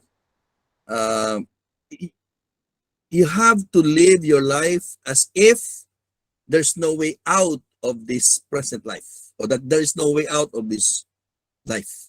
No, parang, kasi ang para kay Nietzsche, do not look for some kind of a salvation outside of this life. Do not look for yung sa labas, no, that there will be a being na tutulong sa'yo, na yun ang magbibigay ng meaning ng buhay mo, ng value ng buhay mo. Sa kanya, you have to value life as if you're going to live this life on and on and on and on and on. Pabalik-balik, no? Yun ang eternal recurrence ni Nietzsche. No? So, kasi yung iba, sabi niya, well, they believe in the promise that their life will be better in the next life. So parang yun na lang ang kanilang hope. Sabi ni Nietzsche, no. Live your life as if ito yun, ito na. So do not be mediocre. Affirm this life here. Now, si Buber, he agreed with that idea that we have to live our life meaningfully here. But being a religious thinker based on yung kanyang yung religious orientation niya, he's also looking forward doon sa eternal daw na yon.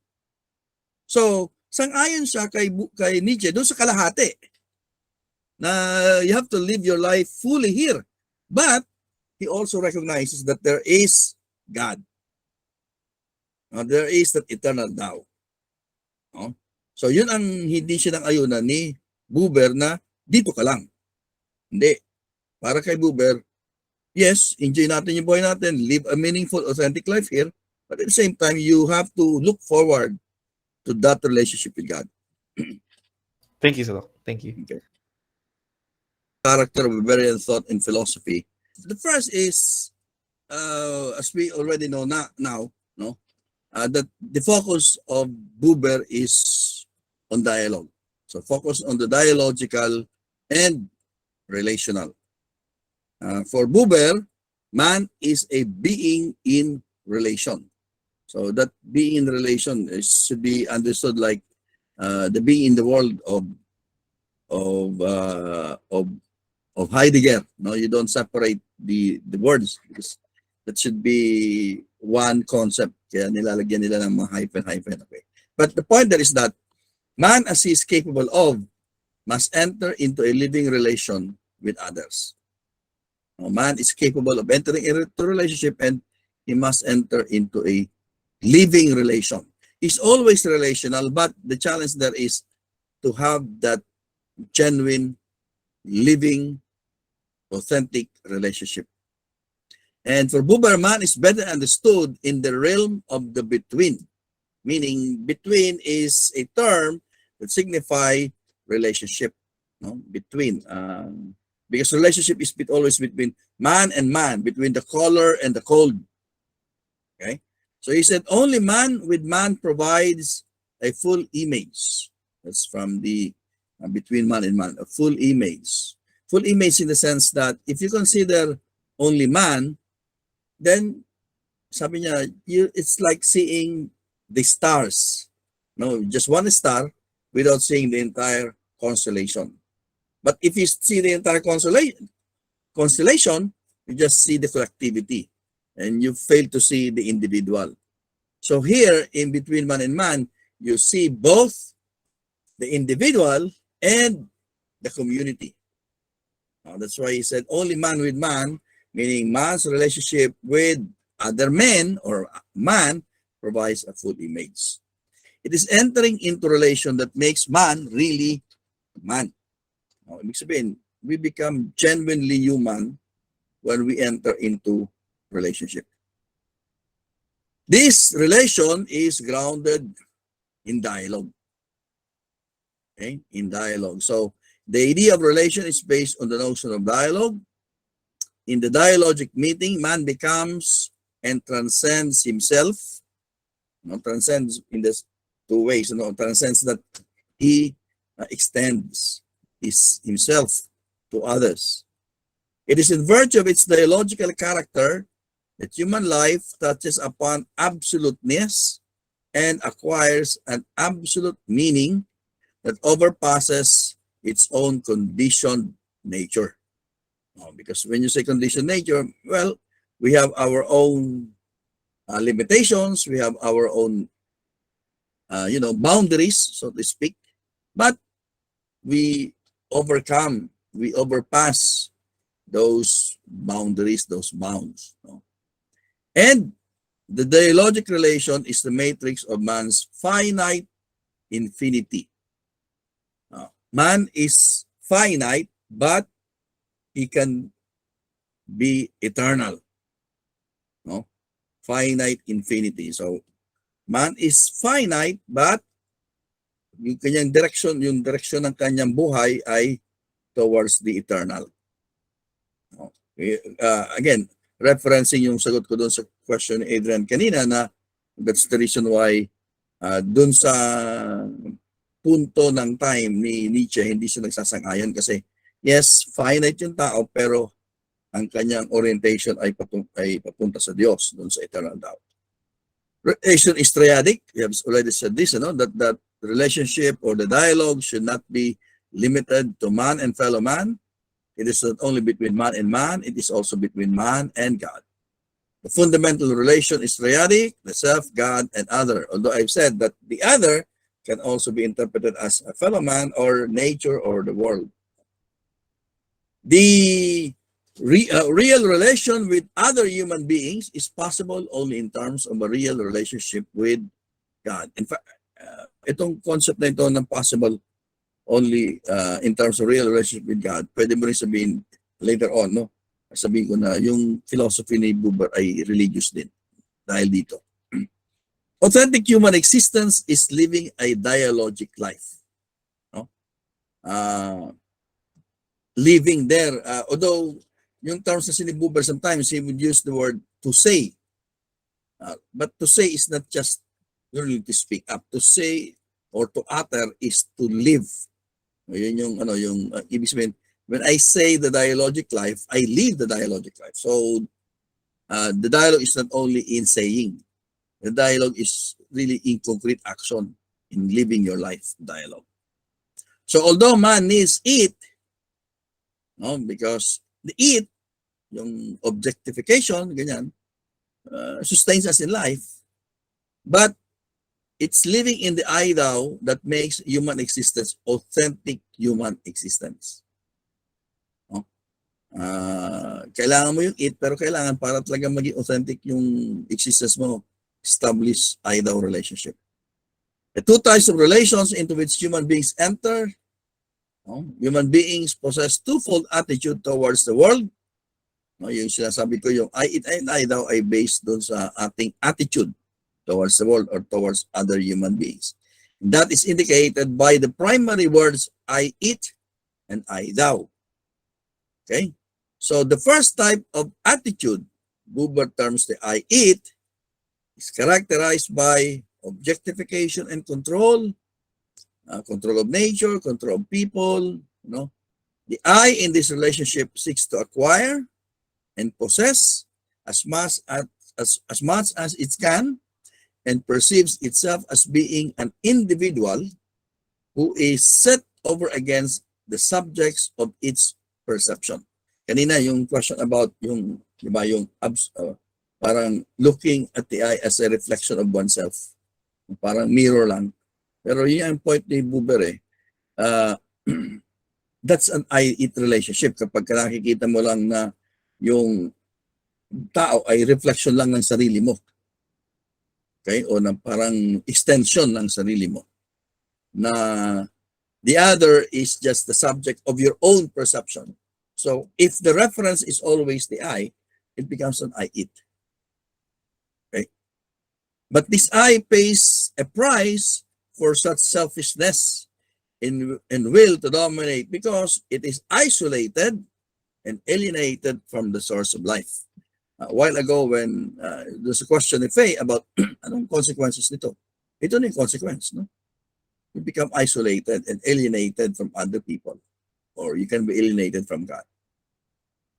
What also characterizes the it or the I-it relationship is that it is embedded in space and time and determined by causality. In fact, yung I-it, yun yung makikita mo operational sa yung physical reality. This relationship includes mundane acts such as mass consumption, I-it yan, no? Industrial production, I-it din yan. Societal organization, etc. The world of technical machination or mechanization and scientific objectification and control results from the I-it way of apprehending reality. So, titingnan mo, kasama talaga yan. Kasama talaga yung I-it sa buhay natin. Kailangan, kung tutusin. So, I don't regard I-it itself as evil. No, of course, mayroong mga acts na I-it na talagang evil. No? Nung, halimbawa, inaalipusta mo yung tao, no? Ginagawa mong slave yung tao, yun ay masama. The world of it or I-it is not evil in itself. We all live in this world. We all relate to that which is outside of us. Kasi isang ano rin yan eh, isang karakter ng I-it yan. No? Yung hindi mo tinitingnan yung kasama, yung iba na kasama, kundi external sa'yo. Parang objects nga. Outside. We could not live unless we, to some extent, manipulated nature to meet our basic needs. The problem has to do with proportion. If we allow the I-it way of viewing the world to dominate our thinking and actions, we will be spiritually emaciated and live lives of quiet desperation or quiet isolation. There is an authentic way of, or a deeper way of relating to the world, which Buber calls the I-thou relationship. This is the place where people come together and encounter one another on the deepest level possible. The thou meets me through grace, Buber said. It is not found by seeking. By my speaking, ito rin sinasabi ko, to speak is not just, to utter words, but to really live. No? To speak the primary word thou to it is an act of my being. This is reference to the distinction that Buber made between being and seeming. Sometimes iba nakikipagkapwa o nakikitungo sa iba, pero kunwari lang, seeming. No? Yung being ay totoo, genuine. Okay? Walang halong pagkukunwari. No? So I act with my whole being. Okay? The I-thou is a meeting not only of minds but of souls, of wills, of that which resides at the core of one's being. Kaya nga, pag sinabi ni Buber na I-thou relationship, really, buong buo yung loob, buong buo yung sarili. No? Walang pagkukunwari. When one says thou to another person, he is sharing the mystery of his being. He is responding with the totality of self to the thou who is addressing him. They are meeting one another on the level of spirit. No? Yung spirit, yung inner, yung inner act, yung inner core ng tao. Buber defines spirits that which arises between two people who meet one another on the thou level. one becomes a person as opposed to an alienated and isolated individual when he enters into relation with people. So to enter the Tao is to receive reality from a new and higher vantage point, to extricate myself from the closed world of I eat. So I see that I am free person possessing a quiet, a unique destiny. And in the presence of my Tao, I am able to make a decision out of the depths of my being, etc. Okay. So, next, yung bambagit ko na yung religious orientation. So, yung philosophy ni Buber, hindi mo maaalis yung religious orientation, the religious underpinnings, no? Yung religious context, tsaka yung tendencies niya, no?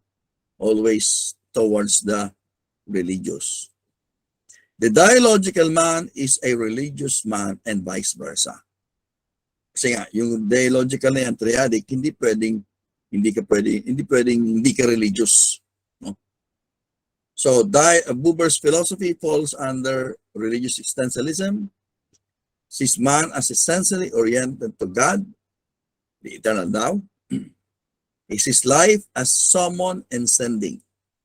Parang ano rin, yung summon and sending, yung pagtawag at pagtugon.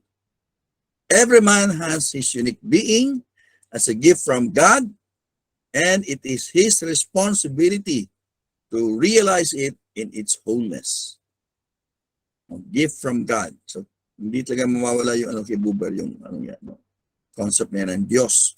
Actually, for Buber, God is not a concept, really a person. No? So, yung mga philosophers, tingin nila sa Diyos concept. No? Describe. But kay Buber, kinakausap yung Diyos. Man's relation with God is one of dialogue. So the religious man commits his whole being to God's dialogue in with the world. And he stands firm in this dialogue. Ito magandang sinabi ni Buber sa one of his books, no? Israel and the World. He said, God made no tool for himself. He needs none. He created for himself a partner in the dialogue of time. Diba? Kaya nga yung creation para kay Buber, ano yun spasyo yun. Para doon tayo tatayo, titindig, para makipag-ugnayan sa Diyos. Hindi kailangan ng Diyos na mag-create. Ano na siya, perfect na siya. Pero He created just the same. Because He wants to have a partner in dialogue. In this dialogue, God speaks to every man through the life which He gives him again and again. Yung buhay na binibigay ng Diyos sa tao. Therefore, man can only answer God with the whole of his life. The way in which he lives this given life. So yung buong pagkatao natin, yun ang sagot natin sa Diyos.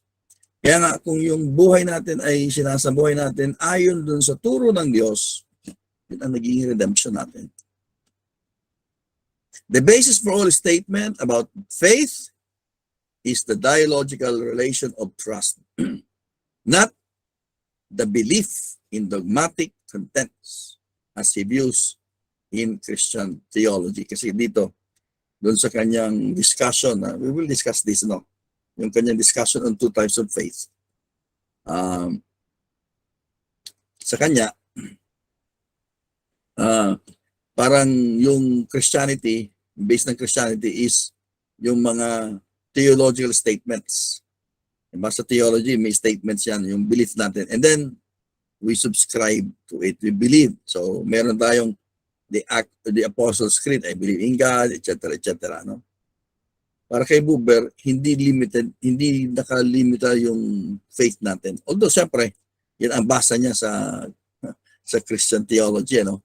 Sa ating mga Kristiyano, hindi naman talaga doon lang nakabasa yung ating pananampalataya sa Diyos sa pag-recite lang ng Apostles' Creed na yon. No? Siyempre, meron tayong ginagawa dyan. Hindi lang naman yung yung ganyang klase ng theology. But for Buber, ito yung magandang sinabi niya. One can believe that God is and live in His back. He who trusts him lives in his face. Well, although nirefer niya yan sa Christian theology, pero I don't think that fully applies to Christian. Pwede mong i-apply din yan sa ibang tao kahit sa mga Hudyo, no?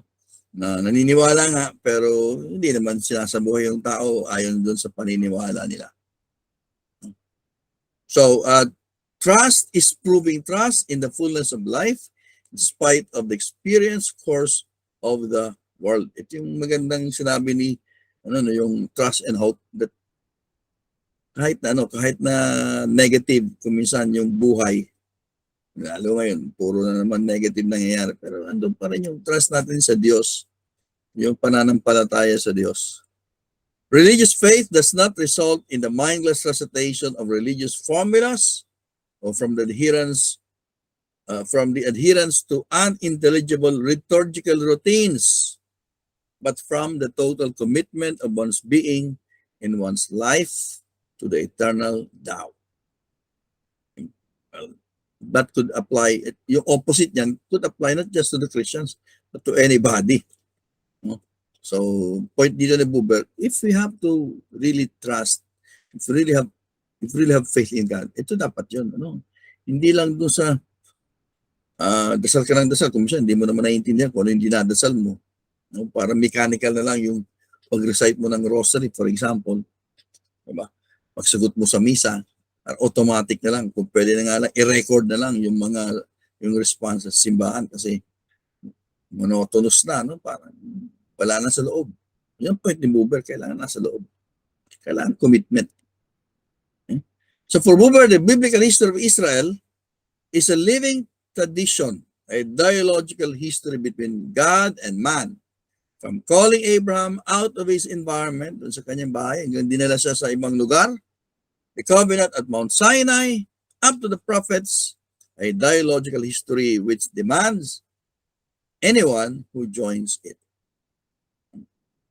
God, the absolute person, becomes person to meet man in supreme meeting.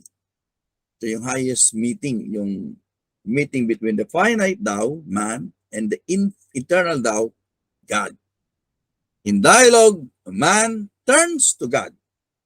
And this turning is nothing less than our redemption. Kaya sabi niya, yung redemption, yan yung pagtugon. No? Pagtugon sa imbitasyon, sa panyaya ng Diyos. No? Redemption in God. And by turning towards God, we enter into a life-altering relationship. We receive the presence of God as power, as gift, as revelation. Our lives become laden with meaning, a meaning which may be heavy to bear, maybe for some, but nonetheless real, palpable, and reassuring. And neither synagogue, nor church, nor mosque, nor university can determine what this meaning is for us.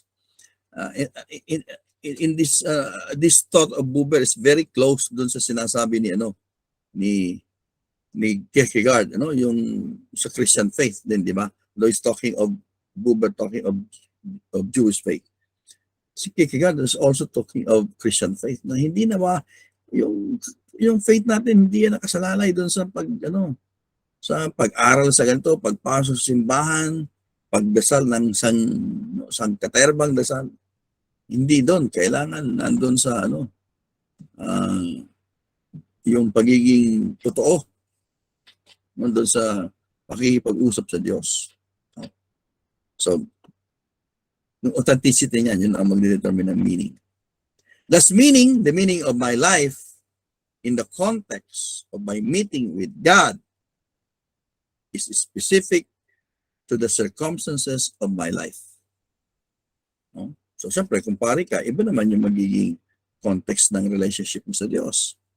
Kung lay ka, iba naman yung context ng ugnayan mo sa Diyos.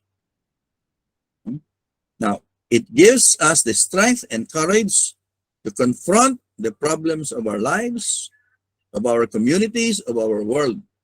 When we enter into relationship with God, we perceive we are responsible for those whom we consider to be strangers, even enemies. Ito na nga yung sinasabi na na walang saysay yung ugnayan sa Diyos kapag wala kang relationship naman sa kapwa mo. So, strangers, even enemies, the man or woman who has turned to God has abolished moral judgment forever. The evil man is simply one who is commended to him or her for greater responsibility, one even more needy of love.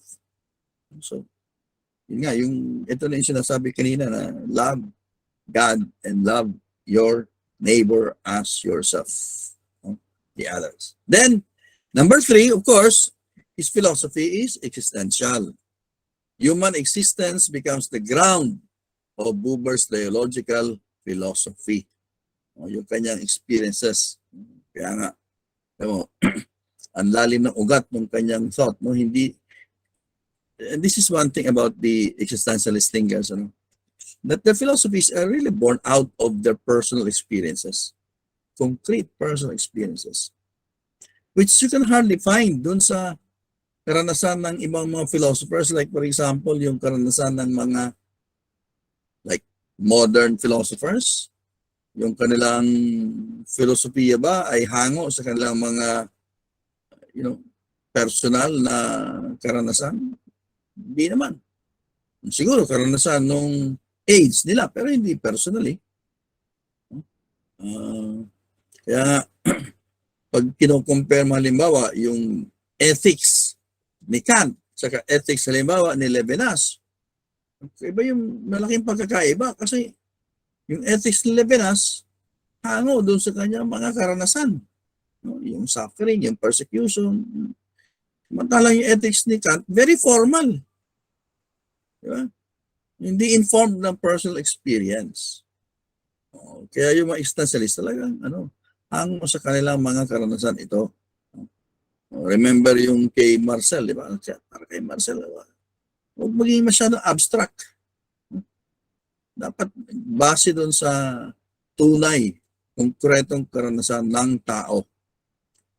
So his philosophy proceeds from human existentiality, from human experiences. So the dialogic, he said, cannot be derived from abstraction, from metaphysical abstraction. It is rooted in the concrete experiences of man. In his every lived moment, the dialogic man, according to Buber, is he who thinks existentially, the man who stakes his life in his thinking. Truth is in action. It is in every lived moment. The truth for the single one only exists in producing itself in action. Hindi pwedeng kinikwento-kwento mo lang, di ba? Kung ano yung dialogue, kung ano yung relationship. Kailangan, nasa buhay mo yan. Kaya nga, siguro, challenge din sa mga nagtuturo ng mga ganitong filosofiya, kailangan nakikita sa buhay mo yan. Otherwise, wala. Para kang empty symbols. Salita ka ng salita, pero hindi naman nakikita sa pamumuhay mo, sa sarili mo. So, dapat nandun sa buhay, nasa action. Human truth is bound up with the responsibility of the person. One finds the truth to be true only when he confirms it. It's been, pagka sinasabuhay mo yung katotohanan na yan, yung katotohanan na itinuturo mo ay talagang nagiging totoo kapag ka isinasabuhay mo. So, mahirap, di ba? And then, next, situational. Ito medyo complex ito. Baka isipin nyo, ay, situational. So, ibig sabihin, relativistic si Buber. Hindi. Situational in the sense that it exists in, concrete lived situation. So, his ethic is a situational ethic of responsibility. That in every situation, you have to be responsible. Hindi ibig sabihin ng situational dito, yung it will vary from situation to situation. Of course, how you're going to respond will vary from situation to situation. But the constant there is you always take responsibility for every situation in your life. Okay? So genuine responsibility exists where there is responding or real answering. Responsibility is the readiness to respond in the dialogue with God. It takes place in the lived moment of existence. Kaya nga yung naalala ko yung yung sinabi ni Dr. Nedo, no? What is responsibility? The ability to respond. The readiness to respond to every situation. So kung mayroong nangangailangan ng tulong doon sa sitwasyon yun, kailangan mo tulungan yun as a manifestation of your responsibility. Kung paano ka tutulong, yun ang pwede magkakaiba. No? And then, it is a protest against the personalization or what he calls thingification. Reduce everything to things. Okay, so it's an affirmation of relation and community. So ito, pareho kay Boitiwa, Buber rejects individualism and collectivism. Yung tinatawag niya atomistic individualism, yung focus mo sa isang tao lang, or totalitarian collectivism, yung focus mo dun sa collectivity, naiwanan na yung tao. Dun sa individualism, tao lang, kalimutan mo yung community. Okay? So you form true community. Only men who are capable of truly saying thou to one another can truly say we. Yung we, yung community with one another. And finally, Buber's philosophy is an affirmation of the uniqueness and wholeness of man. He affirmed the totality of man, the wholeness and uniqueness of the subject of person. For Buber, man is a concrete and unrepeatable subject. Man is not an object to be manipulated, but a thou. No, a thou and not an it. And lastly here, Buber has tremendous respect for the dignity of the human person. Respect for the dignity of the human person. Okay, I will stop there to give time to your questions. Yung iba rito, puro na reiteration na lang no ating nabanggit na kanina. Okay, if you have some questions, we have 15 minutes siguro.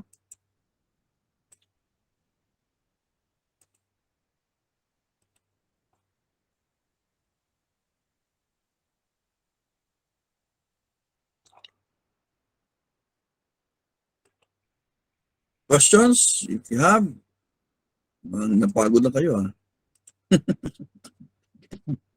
Overwhelmed, napakarami.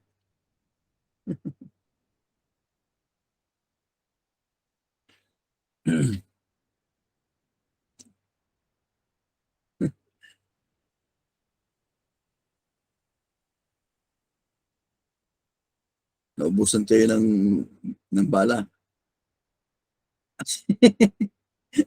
Di ba meron kang ibibigay na daw ni Faye, Ivan? Ayaw po, meron po. May tanong ata po si Faye. Doc, may tanong po si Charles.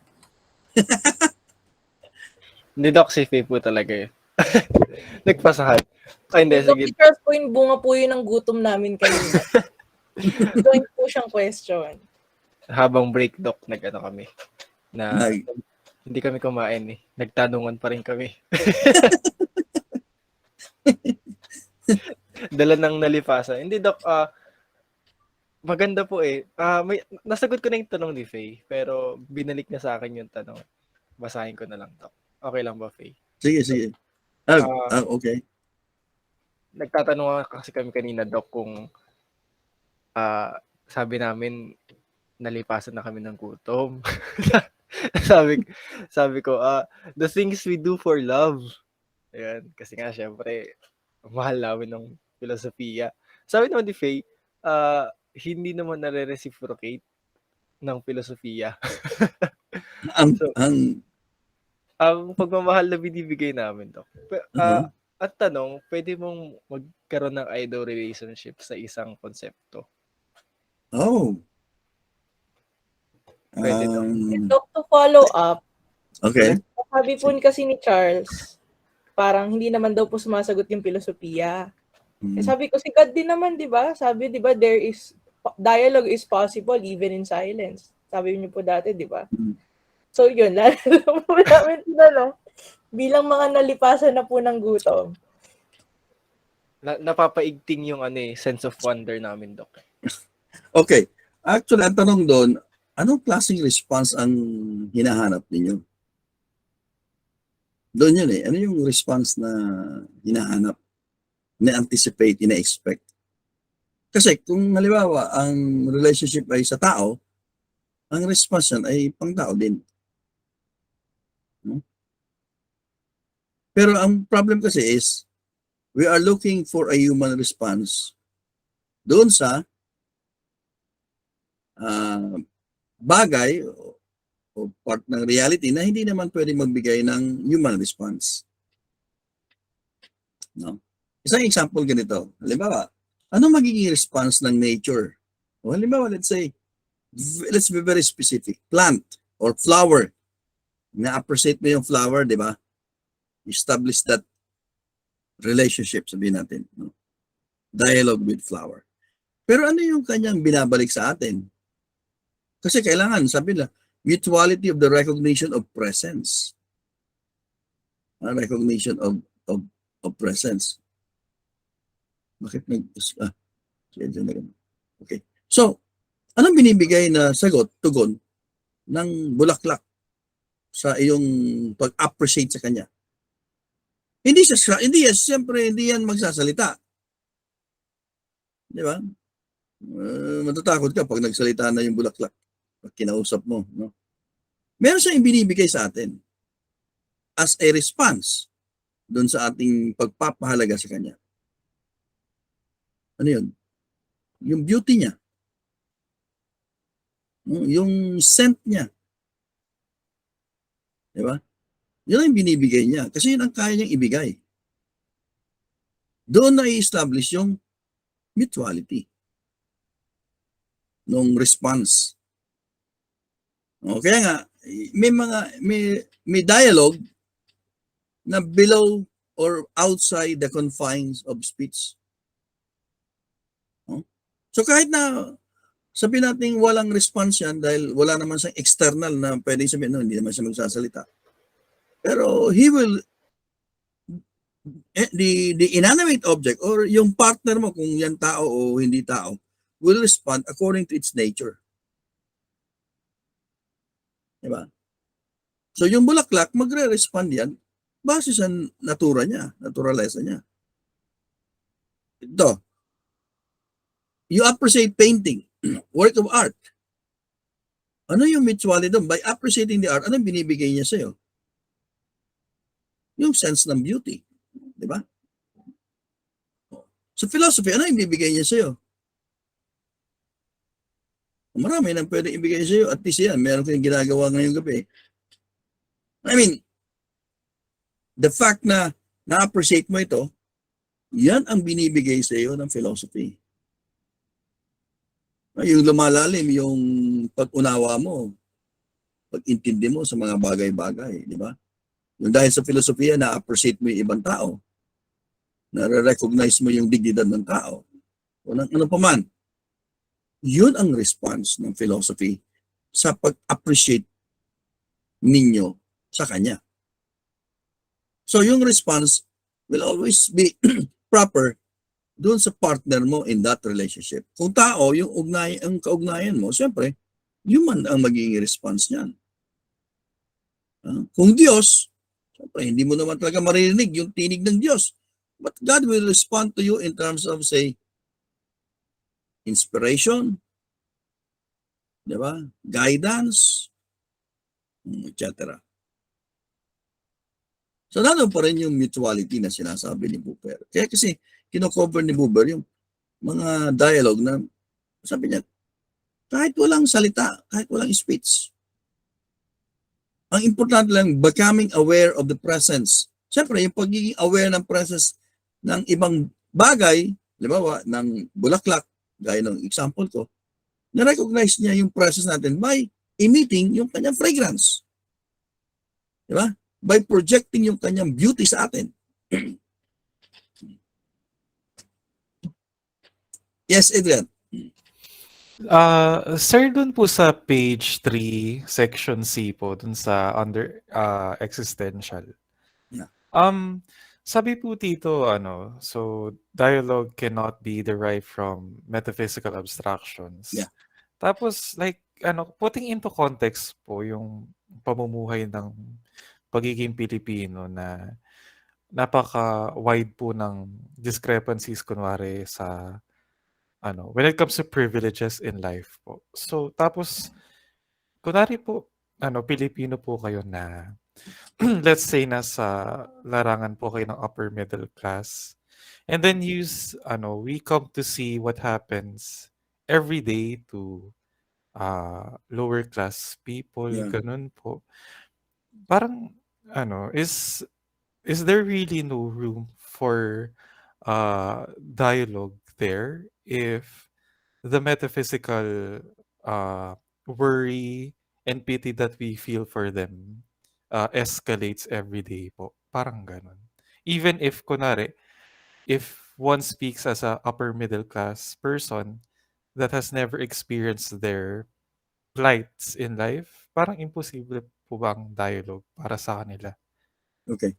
Well, first, what he meant by metaphysical abstraction ay yung mga puro conceptions lang na hindi nakaugat sa karanasan. No? Pero kahit yung mga upper or middle class, sabi natin hindi nila naranasan yan, pero nakikita nila. Nasabi mo nga nakikita nila yung paghihirap, yung dusa ng mga mahihirap. So, maaring hindi nila naranasan ito personally, pero nakikita nila. Just the same experience pa rin yun. Di ba? Karanasan pa rin yun. Na nakikita nila yung dusa, yung hirap ng mga mahihirap. Yun ang ibig sabihin ni Buber na hindi makaka-establish ng dialogue kung puro lang tayo speculation. Ang pinapatungkulan niya dito ay yung mga pilosopo na yun nga, kanina nabanggit ko, yung ibang mga philosopher, speculate lang, hindi nila talaga naranasan. Well, siguro nakita nila, pero di ba, parang kulang yung pamimilosopiya mo kung yung mga sinusulat mo ay yung mga parang naisip mo lang. Pero hindi mo naman talaga na naranasan. Maring naranasan ng ibang tao na ikwento sa'yo, pero iba yung ikaw mismo yung nakaranas. Mas malaman yung pamimilosopiya mo.